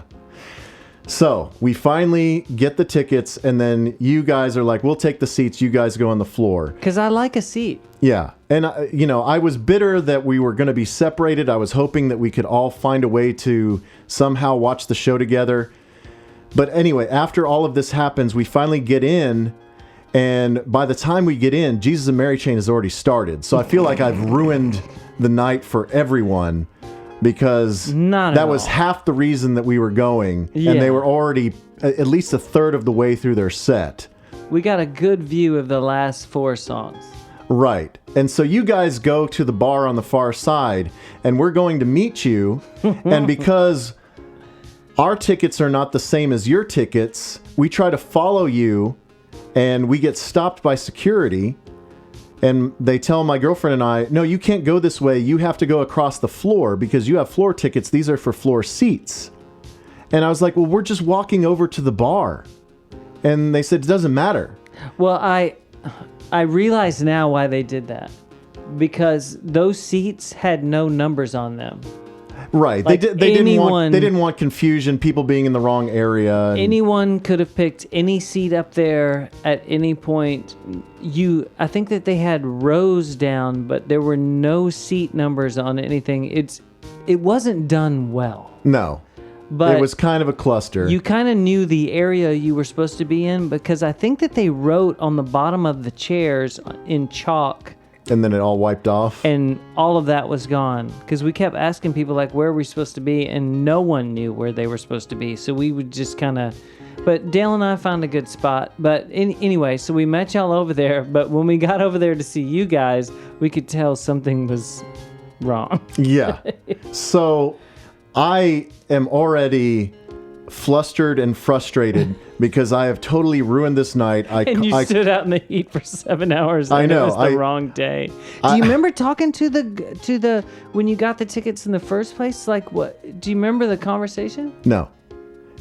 But okay, so skipping ahead to the end. So as I am going back to all of our previous episodes and uploading them to our new channels on iTunes and Stitcher and Spotify. So you listened to the August episode. I was going back through and, just scanning through, because I was trying to find things to put in the description about what we talked about. And so at some point in the August episode, I went exactly to the point where I said, yeah, and I bought tickets for the Wednesday show. Okay. Because I remember the conversation of, well, you get the energy on the first night and you get the good sound on the second night. Yeah. Remember? I think that we talked. But for some reason, I flipped it in my mind, and even though I had the rationale and I very distinctly bought Wednesday tickets, when I put them away in the closet, suddenly they became in my mind Tuesday tickets. It was all my fault. I mentioned to Dale, and I was like, I'm not going to bring this up, but I swear he said Wednesday. Yeah. Because we talked about... I wish you would have said something. Well, I didn't remember when you said we were supposed to go on Tuesday. I was like, that sounds right. Yeah. Why would I remember? And so we meet you guys over at the bar, and in the interim, I cuss out the usher that wouldn't let you for not letting us walk across, even though it was even shorter to walk across. I was just all up in my own head and all upset about how much I had ruined everything for everyone. So good. And so I just blew up at this innocent person, and it just horrified my girlfriend. She looked at me like I had 3 heads and was like, I don't even know who you are right now. You definitely went down a notch. Yeah. Right, and so then we're over at the bar and we're having a drink, and we're trying to work it out, but I'm being very defiant about, this is just, I brought my friends here. I'm trying to make everything right. And it's just, I'm very frustrated and you don't understand. And she was like, she was buying me a drink, and I was like, why are you buying people drinks? And she was like, I don't know. I just want everyone to have a good time. I don't even know why I'm here. She was like, I don't even like any of these people. Yeah. I was like, it's fine, but we're just going to hang out. So at some point, she is just like, you know what? See you later. And she just took off. So I am by myself. I am in the pit by myself watching Jesus and Mary Chain. You guys go back to your seats. Well, we were on that side view by the bar watching Jesus and Mary Chain, and we were like, well, I could just stand here like the whole time. And they were like, and you guys kept trying to just like, no, go stand in the middle, go do this. And we were like, but we're fine. I can see him super close. They're right there. And y'all were so for sure that we needed to go on the floor. Y'all were like, but we're right past the railing, right behind where you guys are standing. Yeah, Marissa was trying to... She did. She gave it to me. Yeah, she was trying to squeeze out of her wristband and give it to Toby. Yeah, and it's kind of hurtful that she thought that it would fit my wrist immediately. Yeah, because she pulled it off her wrist in like 2 seconds and was like, here. And I was like, what makes you think? Yeah, it'll probably fit. So you guys go to your seat. I go and watch some of the show. And then in between, in between Jesus and Mary Chain and Nine Inch Nails, I find her. I go out and I find her, and she's already made new friends, and she's totally forgotten about me. Oh, yeah. And People were dressed up. yeah. And so she met this couple that were just like totally enamored with her, and they were having a great time. And then I come up and it's like wet blanket on top of the conversation. But I'm like, I'm really sorry. How can I fix this? And she says, the only way you're going to fix this is if you go back and apologize. I know, and that was a good move. And so before Nine Inch Nails, we walk back in and we go back to the spot where that usher was, and she's still there checking tickets. And I said, I don't know if you remember, but I was verbally abusive earlier, and I'm extremely sorry. I was very frustrated. I accidentally came on the wrong night. I bought the wrong tickets. I took it all out on you. It was my bad. I'm very sorry. You're just doing your job. And she was like, I appreciate you saying that. It's very nice of you to come say. And I was like, where's the other lady that I yelled at? And she was like, she's right over there. And so I apologized to her. And she actually was like, oh man, that sucks. Yeah, like no one's ever apologized to me. But she was like, that sucks that you came on the wrong night, you idiot.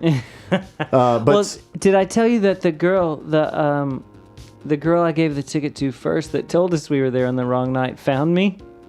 Oh, yeah, you did. What did she say? I was standing next to Dale, and this girl just comes up and is standing right next to me, and I finally look at her, and I'm like, what's going on? And she goes, oh, I'm so happy you guys got in, and I had no idea who it was, and she just hung out for a while and was so pleased that we made it. No for the thanks night. to her. Yeah. So I just shoved her. No, she was super nice. I thought it was cool that she was pleased that we made it. Yeah, so even though I did kind of look forward into the pit and went, there's about 200 other people that could be. Yeah, there was plenty right of there. room. Plenty of room in the pit. Did either one of those shows sell out? I don't know. But, I ended up apologizing. My girlfriend joined me for the Nine Inch Nails set. We ended up having another drink with you at that same bar on the side, and we tried to get you guys to bum rush the floor with us. Yeah, we were like, and we don't You guys care. were like, you didn't want any of it. Yeah, our seats were so good. Yeah. Like we were, there's dead center where the soundboard is. We were about, 20 feet to the left of the soundboard. One railing off of the pit, but even a little higher up. So it was perfect. Yeah. Let's You get to your nailed it. final Stephen Street song. So that's all the ways that I ruined the night. You didn't ruin the night. It ended up great. Yeah. It was just $20 extra. Well, after your song, we can just at least touch on the venue and the show before And how we get, much the before we get tickets out in of here. general were. I want to get into that. Yeah. That's It was pricey. It's a little different ticket price from the first time I saw Nine Inch Nails. Right. I'll tell you that. This next one, you want to talk about hard to choose after Blur? To narrow it down, I went for, you're a Kaiser Chiefs fan, right? Yeah, I'm not a huge Kaiser Chiefs fan, but I did like that first record, and their new record is actually really good. But you didn't like that second one with that, I don't know if it's the second one. What's the one, the reason why I picked this song is because I'm not a huge Kaiser Chiefs fan. I like them, but there is one tune that I've seen them play at festivals and people go nuts. Do you know what I'm talking about? Right. It's is it the Riot song? It's the Ruby song. Oh, yes. Okay. That first record was really, really good. Well, that's not on the first one. Is it not? I don't think so. No, it's not. I don't know. God, I'm such an idiot. I don't know the full history of the Kaiser Chiefs. So Ruby was the lead single off of the second record, which was Yours Truly, Angry Mob, which That's came it, out yeah. in 2007. And that was actually their first number one single and first number one record in the UK. Okay. We're playing the hits. Yeah, we're playing the hits. But see, why did I think you were a big Kaiser Chiefs guy? I mean, in the dark period of the early aughts, I definitely was a fan of theirs, but I'm not like a huge fan. I like after those first 2 records, I kind of lost touch. All right, I don't well- really know a whole lot about them after that. Well, I picked this one for you. But you know the Pete Dautre? Right, the Baby Shambles guy? Yeah, he did all those records and was one of the guys that kind of told him to get his life together because he wasn't going to be able to record him with him being so crazy. Mm-hmm. So I was going to play one of their jams. He did, I think he did Let It Ride, the Shed 7 stuff, but we've already played Shed 7, right? Yes. We could go on and on and on. No, I want to hear Ruby. I really do. And I don't mean to downplay because, like I said, that first Kaiser Chiefs record, Employment, I really loved. I swear I saw them on that tour. They may have played Trees. Yeah, or Granada or something. Yeah, and then that second record was great. I mean, I didn't realize they have 6 records now at this point. When you look on their page, they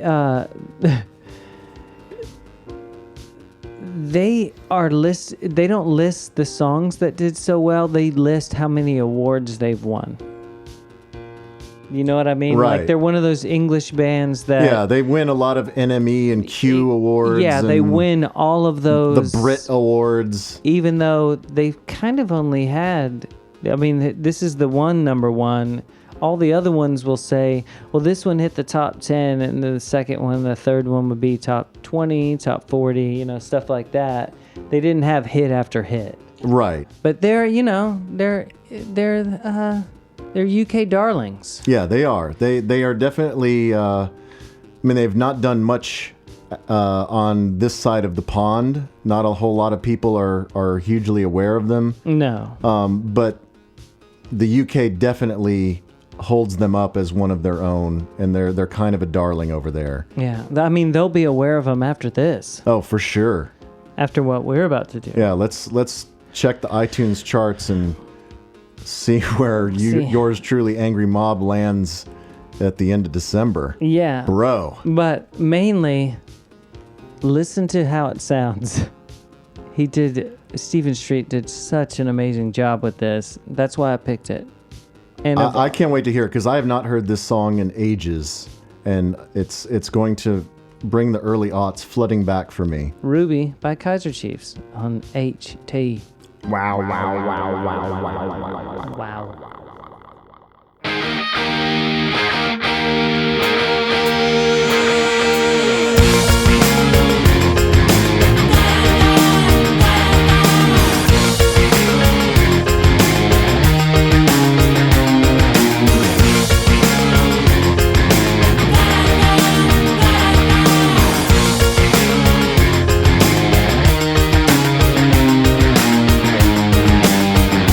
Let it never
Man, that sounds great.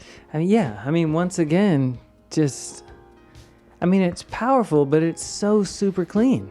Right. I mean, it's such a thick, crunchy guitar tone, but it doesn't overwhelm everything else. Yeah, I would. And more so than either of the songs that you played earlier, just all of the vocal harmonies and the chorus. It's so big. It's so great. It's huge. Like, he's gone over the years and stayed relevant over, what's that, like 3 decades. Right.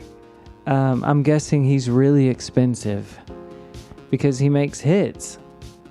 I just tried to click on his website, stevenstreet.net, and you get like the kind of the placeholder. It says, this site is reserved for Steven Street and will be back up and running soon. Yeah, he needs a band. And then it says, in the meantime, please visit gothamproducers.com for some of Steven's projects and links. So let's see what that does. Yeah. And then it says page not found.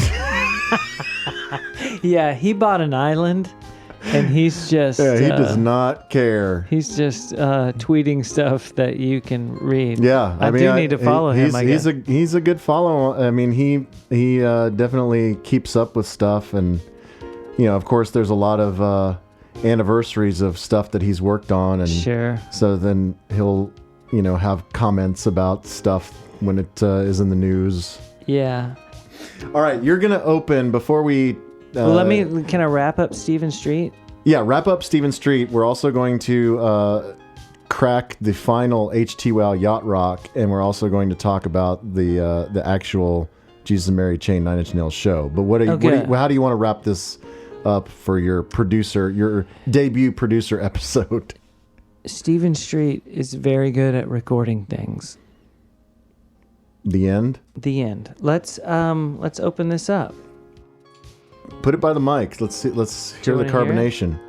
It's in the old Grolsch looking bottle, but it's blue. Right. It's got like the hinge cork on top. You know what would be great is and we'll put this on there later, is one of your new stickers that you got there. Oh yeah. Kind of on the bottom. Brought you some HTWOW stickers. Yacht Rock. Is this the last bottle? Is it? I don't know. I thought it was. Maybe there's one more. I don't know. It looked like the last one in the fridge, but like I said, it's. When did we make this? In August? In July? Man, I cannot remember. Or June? Maybe we made it in June and drank it in August. I don't know. So it's like it's been fermenting in the bottle for like 6 months now. It's good, but sometimes it's good to let them say it. All right, let's hear it. Do you want to hear it and see if it still has carbonation? Uh-huh. Oh. Look at the smoke off of that thing. Dang. Did you see that? That was pretty good. We probably should have filmed it. Oh, man. Here, give me your glass. There you go. I went with a Houston Oilers glass. That's not good. Ooh. Wow, that's frothy. It's still frothy, isn't it? Look at that. Wow. But doesn't it look clearer even? It seriously, like the bubbles rising to the head, it looks like a beer commercial. I know, it looks like champagne. It's the champagne of beers. Can we trademark that?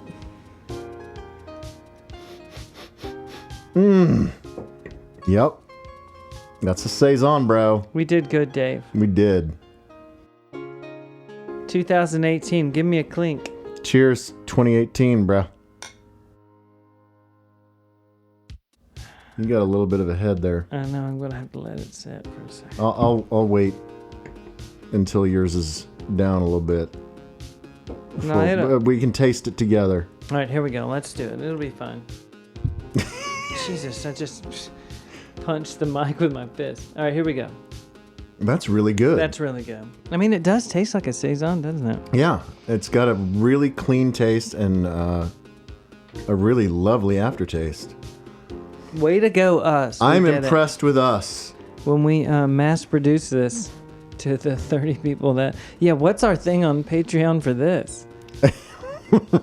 Yeah, I guess if you If there's one bottle left, you can buy if you $1,000. yeah, if you contribute $1,000 a month, then you can have the last bottle of Yacht Rock Saison.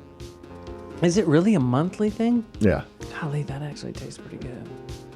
Okay, so let's finish up the adventure at Jesus and Mary Chain and Nine Inch Nails. So I screwed everything up. I made everyone uncomfortable, but then we finally did get to see the show. We saw about half of Jesus and Mary Chain, and they sounded great. The room.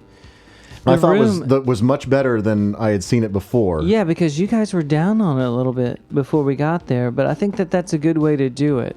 Like, sandbag. Yeah, it. I mean, I had seen it, I guess, the very first show, the Wilco show, and they hadn't painted the inside. They didn't have the scrims around the stage. Mm-hmm. I think they, since then, have added a bit of an incline to the floor. Yeah, you could tell they added a bit you could see it on the side from when we were at the bar, how they put a wood floor in and raised it as it went up. Yeah, so before that was just concrete. Yeah, it was just flat floor. Okay. Yeah, so it was way, way better. And yeah, the walls and the ceiling in the auditorium. It all had sound treatment. Yeah, when we saw it, it didn't have sound treatment and it was all white. It was all just like primer. Mm-hmm. But now it was all painted black or dark gray, and it had batting. I wonder if Wilco was like, how did we get stuck with this? Right. Are you kidding me? Like, we're the first. Yeah. Well, they weren't supposed to be the first. There were supposed to be a couple of shows before that, but they kept canceling shows because they weren't ready. Yeah, There was Dave Chappelle, and there was, right, I think, something else that got canceled. But yes, the Do you room. need sound for a Chappelle show? I don't know. Well, I don't think that they were still working on the bathrooms. Yeah, like the plumbing wasn't the finished. finish out wasn't done. But yes, the room was so much better. It was so much cozier, being dark, and I will go see a show there again, no question. If it's a band that I want to see, and they don't necessarily book for us. You don't like the 1975, do you? No, I don't. Okay, they're coming. Yes. But I will go see a show there again, no problem, because it's very easy to get to, especially if you Uber. I mean, but there is a big parking garage. You can park if you need to. The whole thing seemed like it was not chaos getting in it's and pretty out of there. painless. It was really easy. Like, I thought it looked like no one was there. Yeah, it was pretty painless, and it sounded good. And coming out, like, because remember, Dale and I were out first, and we waited on you guys. Which I guess that's the main exit. Like the huge door. Right, yeah. Man, it was so... They have it set up pretty well. I'd like to see it with the lawn opened up. Yeah, I've never seen it with the doors open in the back. It looked like it was opposite of the Starplex thing. That the lawn would be way smaller than the inside, whereas the other way it's... Yeah, I think the lawn, the general admission in the back is maybe half the size of the indoor area. Yeah, because I couldn't even whereas see... at Starplex, it's, like the opposite, what you said. Yeah. But yeah, I thought that it was cool. Even though you didn't get to see all of Jesus and Mary Chain, did you think they sounded great? I thought they sounded great, and all I thought is that they won the whole tour because they played from 8 to 8:45, and those dudes were in. There wasn't the singer from Jesus and Mary Chain comes out at the end and sings a tune with. No, those guys were back at the hotel. I can guarantee you they were at a restaurant by 9:15 and didn't see. I mean, is that the easiest tour of all time? Yeah. It's great. There was no encore for them. Nothing. When they finished, they just went, check it out. Yeah, I think they closed with Reverence, right? Oh, okay. Was that their last one, I think? I thought it was the I wanna die. Oh, okay. You're right. Was that the last one? The second to last one was the I Hate Rock and Roll. Yeah. Right? Yeah. Okay. They sounded great. I mean, the crowd, even though they probably necessarily weren't Jesus and Mary Chain fans. It They didn't responded se- well. You could tell they were enjoying it, but it wasn't where you would think Jesus and Mary Chain and Nine Inch Nails is a good mix. It wasn't a Jesus and Mary Chain show. No. Where if they were playing somewhere else, like a Granada thing or something, it would have been a lot more intense. Yes. Because I don't know.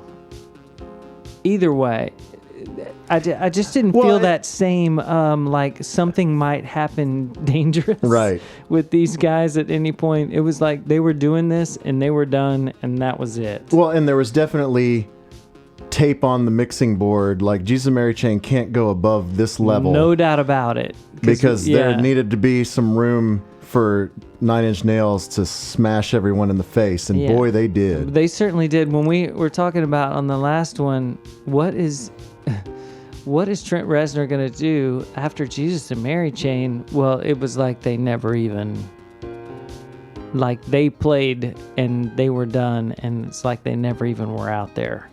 Yeah, and I know that I bought tickets for Wednesday, and we ended up going on Tuesday. I did go back and look at the set lists, and I think we actually got the better set list on Tuesday. For Nine Inch Nails? For Nine Inch Nails, yes. Yeah. So even though with all of the pains of getting there, I think we ended up seeing the better show.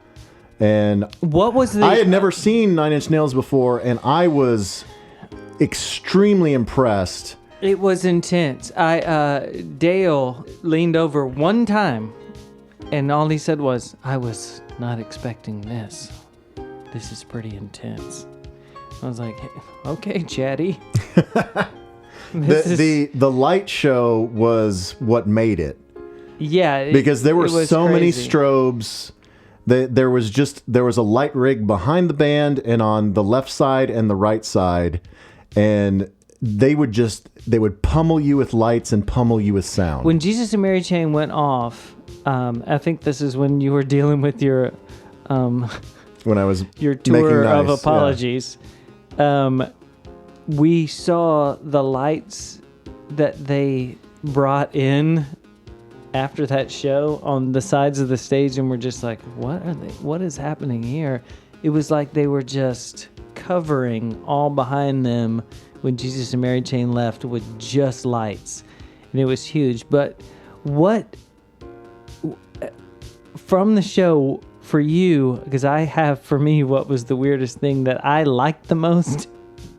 The saxophone? The saxophone thing was, I couldn't believe Trent Reznor knows how to play saxophone. Yeah, so they played like 3 of the songs off of Bad Witch, the new EP. Okay, so you were prepared for this because you knew that he plays saxophone. Well, I didn't know. I mean, I've listened to that like a little. I had a cursory knowledge of it, but I didn't know that it featured so much saxophone and that it was Trent Reznor playing it. It was awesome. Because it's, for me, the best song of the night was the David Bowie cover. I'm Afraid of Americans. Because I think he produced that. Mm-hmm. And they did it great. But, and David Bowie is a big saxophone guy. That's what he started off doing. Right. And so I'm like, how random is it that both of those guys just happen to be whip ass at saxophone? Right. It's such a weird thing. It is a weird thing. And I could even tell, because I like those songs the best, is when it got real ambient, and then he would come out with an echoey saxophone thing. Right. And I could tell a lot of the comic booky guys, that's when they went to get a drink. Right. They were like, I'm not watching the saxophone Yeah, thing. it was square in the middle of the set, so it was songs 9, 10, and 11. He played Shit Mirror, Ahead of Ourselves, and God Break Down the Door from the new EP. Because he did do it in an encore too, right? Didn't he come out with this? I don't think so. Oh, maybe I'm... All right. Yeah, and so he dedicated I'm Afraid of Americans to David Bowie, and also a shout out to Vinnie Paul and Dimebag Darrell. Yeah, he did that, and then he got into his political thing. Yeah, and did you see how big that blew up on the internet? Yeah, and it was supposedly a joke. a lie. It was a total joke. So he makes the joke or he asks people in the crowd, raise your hand if you voted for Ted Cruz. And, a handful of people raised their hand. Yeah, a few people around us were very proud of that. Yeah, and he's like, yeah, he tried to get on the guest list, and I told him to fuck off because the last time he drank he drank all of our beer, and he was a real pain in the ass to be around. Yeah, and people took that as he was being serious, and none of that happened. No, he was totally making it up. Yeah. And then to the point where Ted Cruz had to tweet and say, I 9 Inch Nails is not my taste.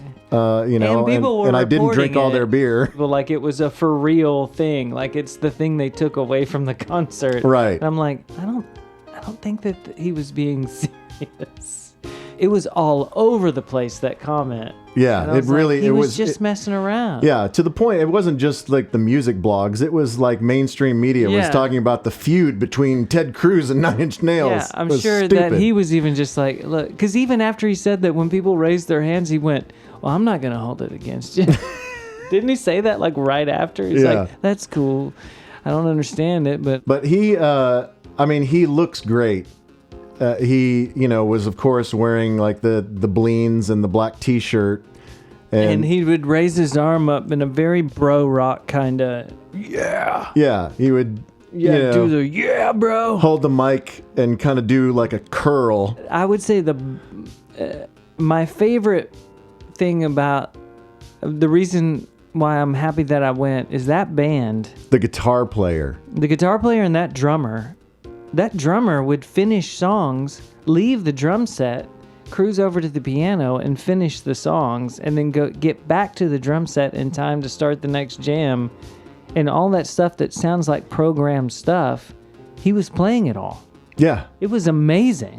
yeah, and the guitar player has been his on-again, off-again guitar player since the early 90s. Yeah, and he looks great. Yeah, he still looks like a young kid because he looks like he's about 6'4", maybe 6'5", and like 180 pounds. He's real wiry and tall. Yeah, he's got like a dingo look, but with crazy haircut. Yeah, he's got like a 3-pronged haircut. Yeah, like he cut it himself. It looked kind of more poodle on the sides, to where he could swing it, but he didn't want anything to get in his face. He looks so great, and then my favorite the was songwriting dude. Oh yeah, the Atticus Ross. Yeah, he looked like Kraftwerk guy. Yeah, he was kind of on the front left as you're looking at the stage, and he had We call that stage right. Yeah, stage right. But yeah, he had his bank of keys, and he was doing all of the atmospherics and. Yeah, and I loved his move that he never moved. Yeah. He just stood there. I mean, like you're supposed to as a keyboard player. Do not move. Don't dance. Don't act like you care. Do your stuff. And man, he chilled the whole time. The guitar player was probably the most animated. Yeah. Of course, the drummer can't do anything. And then there was the extra dude who went from bass, guitar, keyboards, back to, he just kept switching. Right. I mean, of course, the guy's a billionaire. He'll be able to afford the best band in the world. Yeah. It was way better than I had anticipated. I wished that I was in a better frame of mind, that I hadn't just destroyed all the karma before the show started. Fine. See, that's why I wish you would have been with us. I know. You would have realized that nothing was. I know. Nothing was. But broken. I was trying to fix everything. My favorite bit was at the very beginning. So the first song was Mr. Self-Destruct, and it was all of the strobes, and then they brought out the fog machines. And so they had the fog machines going for like 5 or 10 minutes before the show even started to fill the room with smoke. We used to do that. And then I guess right below Trent Reznor, there was like a fan. And so he's braced. He's got his legs spread apart. He's braced and he's holding onto the mic stand. His bro brace. Yeah, he's braced against the mic stand, and the smoke is blowing into his face, and the strobes are going off, and it looks like he's in the middle of a hurricane. Yeah. It looks so awesome. Yeah. That's the only thing I don't know, like from when I saw him before, of course, he looked, when I saw him in and of course, people can't keep this up. There's no way they can. But when I saw him in 1989 or whatever, he looked like the guitar player. Yeah, he was a skinny kid. Yeah, and so now he's kind of, he's kind of bro weightlifting. Yeah. Well, He's just like a bigger dude. And he still looks like you, Dave. You are. No one. You are weightlifty bro guy too. No one mistook me for him. I walked all over that place and no one was like, "Hey, Trent." Oh, sorry, it's not you. Yeah, well. No one did. But I did. I really, really thoroughly enjoyed it, way more than I even thought I was going to. And You almost went back another night. I know. I seriously considered just going by myself and having a total do-over on Wednesday night. I'm glad you didn't, though, because you would have missed Taylor Smash Face. I know. Yeah, I ended up hanging out with you and seeing Taylor smash his face, but that's a whole nother story for another time. We can't get into that now. This would go into 4 hours. Yes. But yes, thumbs up to Nine Inch Nails. Of course, thumbs up to Jesus and Mary Chain. And goddamn thumbs up to Stephen Street. Yes, you've done great things. Please produce anything of our friends. Maybe you need to send. send him an email, and maybe he'll decide that he wants to produce like the next Calhoun or the next Deep Blue or something. I don't know. If he would do a Modern Nations record, that would be so great. But we cannot afford him. But maybe he'll do it out of the goodness of his heart because he's bored. Because he's too busy counting his money. I don't think that he's that bored. You don't think so? No. But, you know what would be cool? What? Because it's Christmas time. It's to finally listen to the end of the jam we started with. Yeah. We really do need to see how this story ends. What do you think of that band? The Waitresses? Yeah. I mean, I don't really know that much about them. All I think of is Square Pegs. Yeah. They're very, very much a Square Pegs band. Man. What was their other hit? I Know What Boys Like. Yeah, I know what boys like. But what was the other one? I don't know. What, can I see the list? Well, they had, of course, Square Pegs. I mean, that I Know What Boys Like was a big song. Yeah. And Square Pegs, Square Pegs, Square Pegs. Do you remember that? Uh-huh. I watched that show. I wonder how many seasons that was. Probably just 2. A lot of people were in it, though. Of course, Sarah Jessica was in it. Yeah. It was only 2 seasons, 82 and 83. The mean girl was the girl that was in Less Than Zero. She's still famous now. Jamie Gertz? Yes. Man, I'd like to go revisit Square Pegs. Yeah, they only did 2 seasons, 20 episodes. There's no way it holds up. There's no way it holds up. It would to us just because of the Devo stuff and everything. Yeah, I guess so. Yeah. Square Pegs.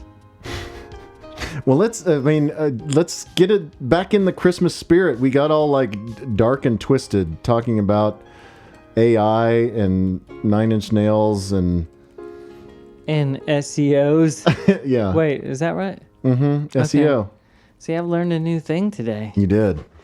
But now we get to hear if she ever got together with the guy she met on the ski slopes. Okay, let's get it right back in the... So yeah, just to recap, she met him and got his number, but they never got together because she saw him again in the spring, and they thought they could go to lunch, but they couldn't agree when they were both free. And then in the summer, he invited her to go on his boat, and she couldn't because she had sunburn. It's it's like a dumbed down version, if that's possible, of Last Christmas.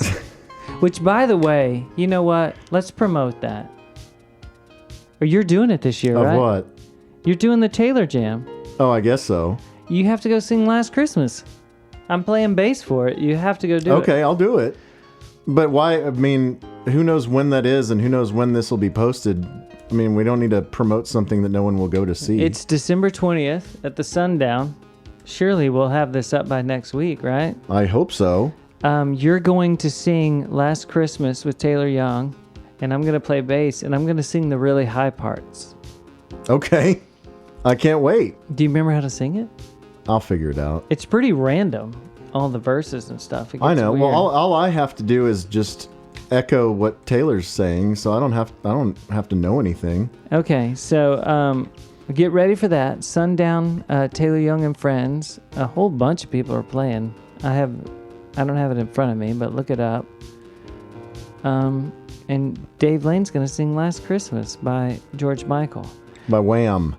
Oh, is it not? Yeah, we went over this last year. It's by Wham. Don't yell at me Don't- because I don't know the Don't forget history Andrew of Ridgely. Wham. All right, are you ready? Yeah, let's blow this out. All right. It's going to be cool with a really good, and then it'll be like the horns. Oh, yeah. Bring it back. Christmas by this time.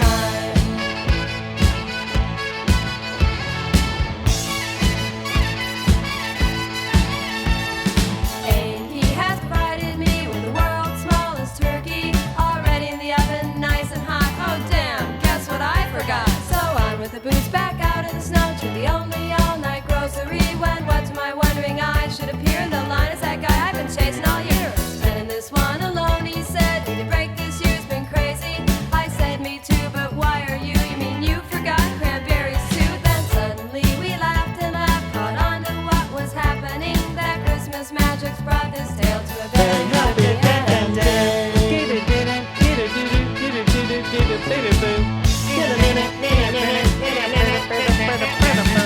Ba-ba-da-ba-da-ba. Thank you for listening to episode 18 of HTWOW, the December 2018 episode. We're very excited about the year to come. We're very grateful for the year that's passed. We hope you will continue to stay on this journey of musical excellence with us. And Merry Christmas, everyone. Merry Christmas! Merry Christmas! Couldn't miss this one this year. Merry Christmas! Merry Christmas! Couldn't miss this one this year. Couldn't miss this one this year. Merry Christmas! Merry Christmas!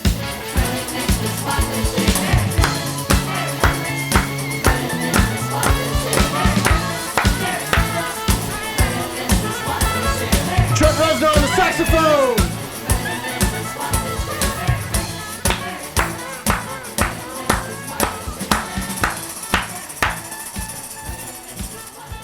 Merry Christmas, Merry Christmas. Couldn't miss this one this year. Merry Christmas, Merry Christmas. Couldn't miss this one this year. Merry Christmas. Christmas. Probably should have had those like jingle bell things. We'll fix it in post.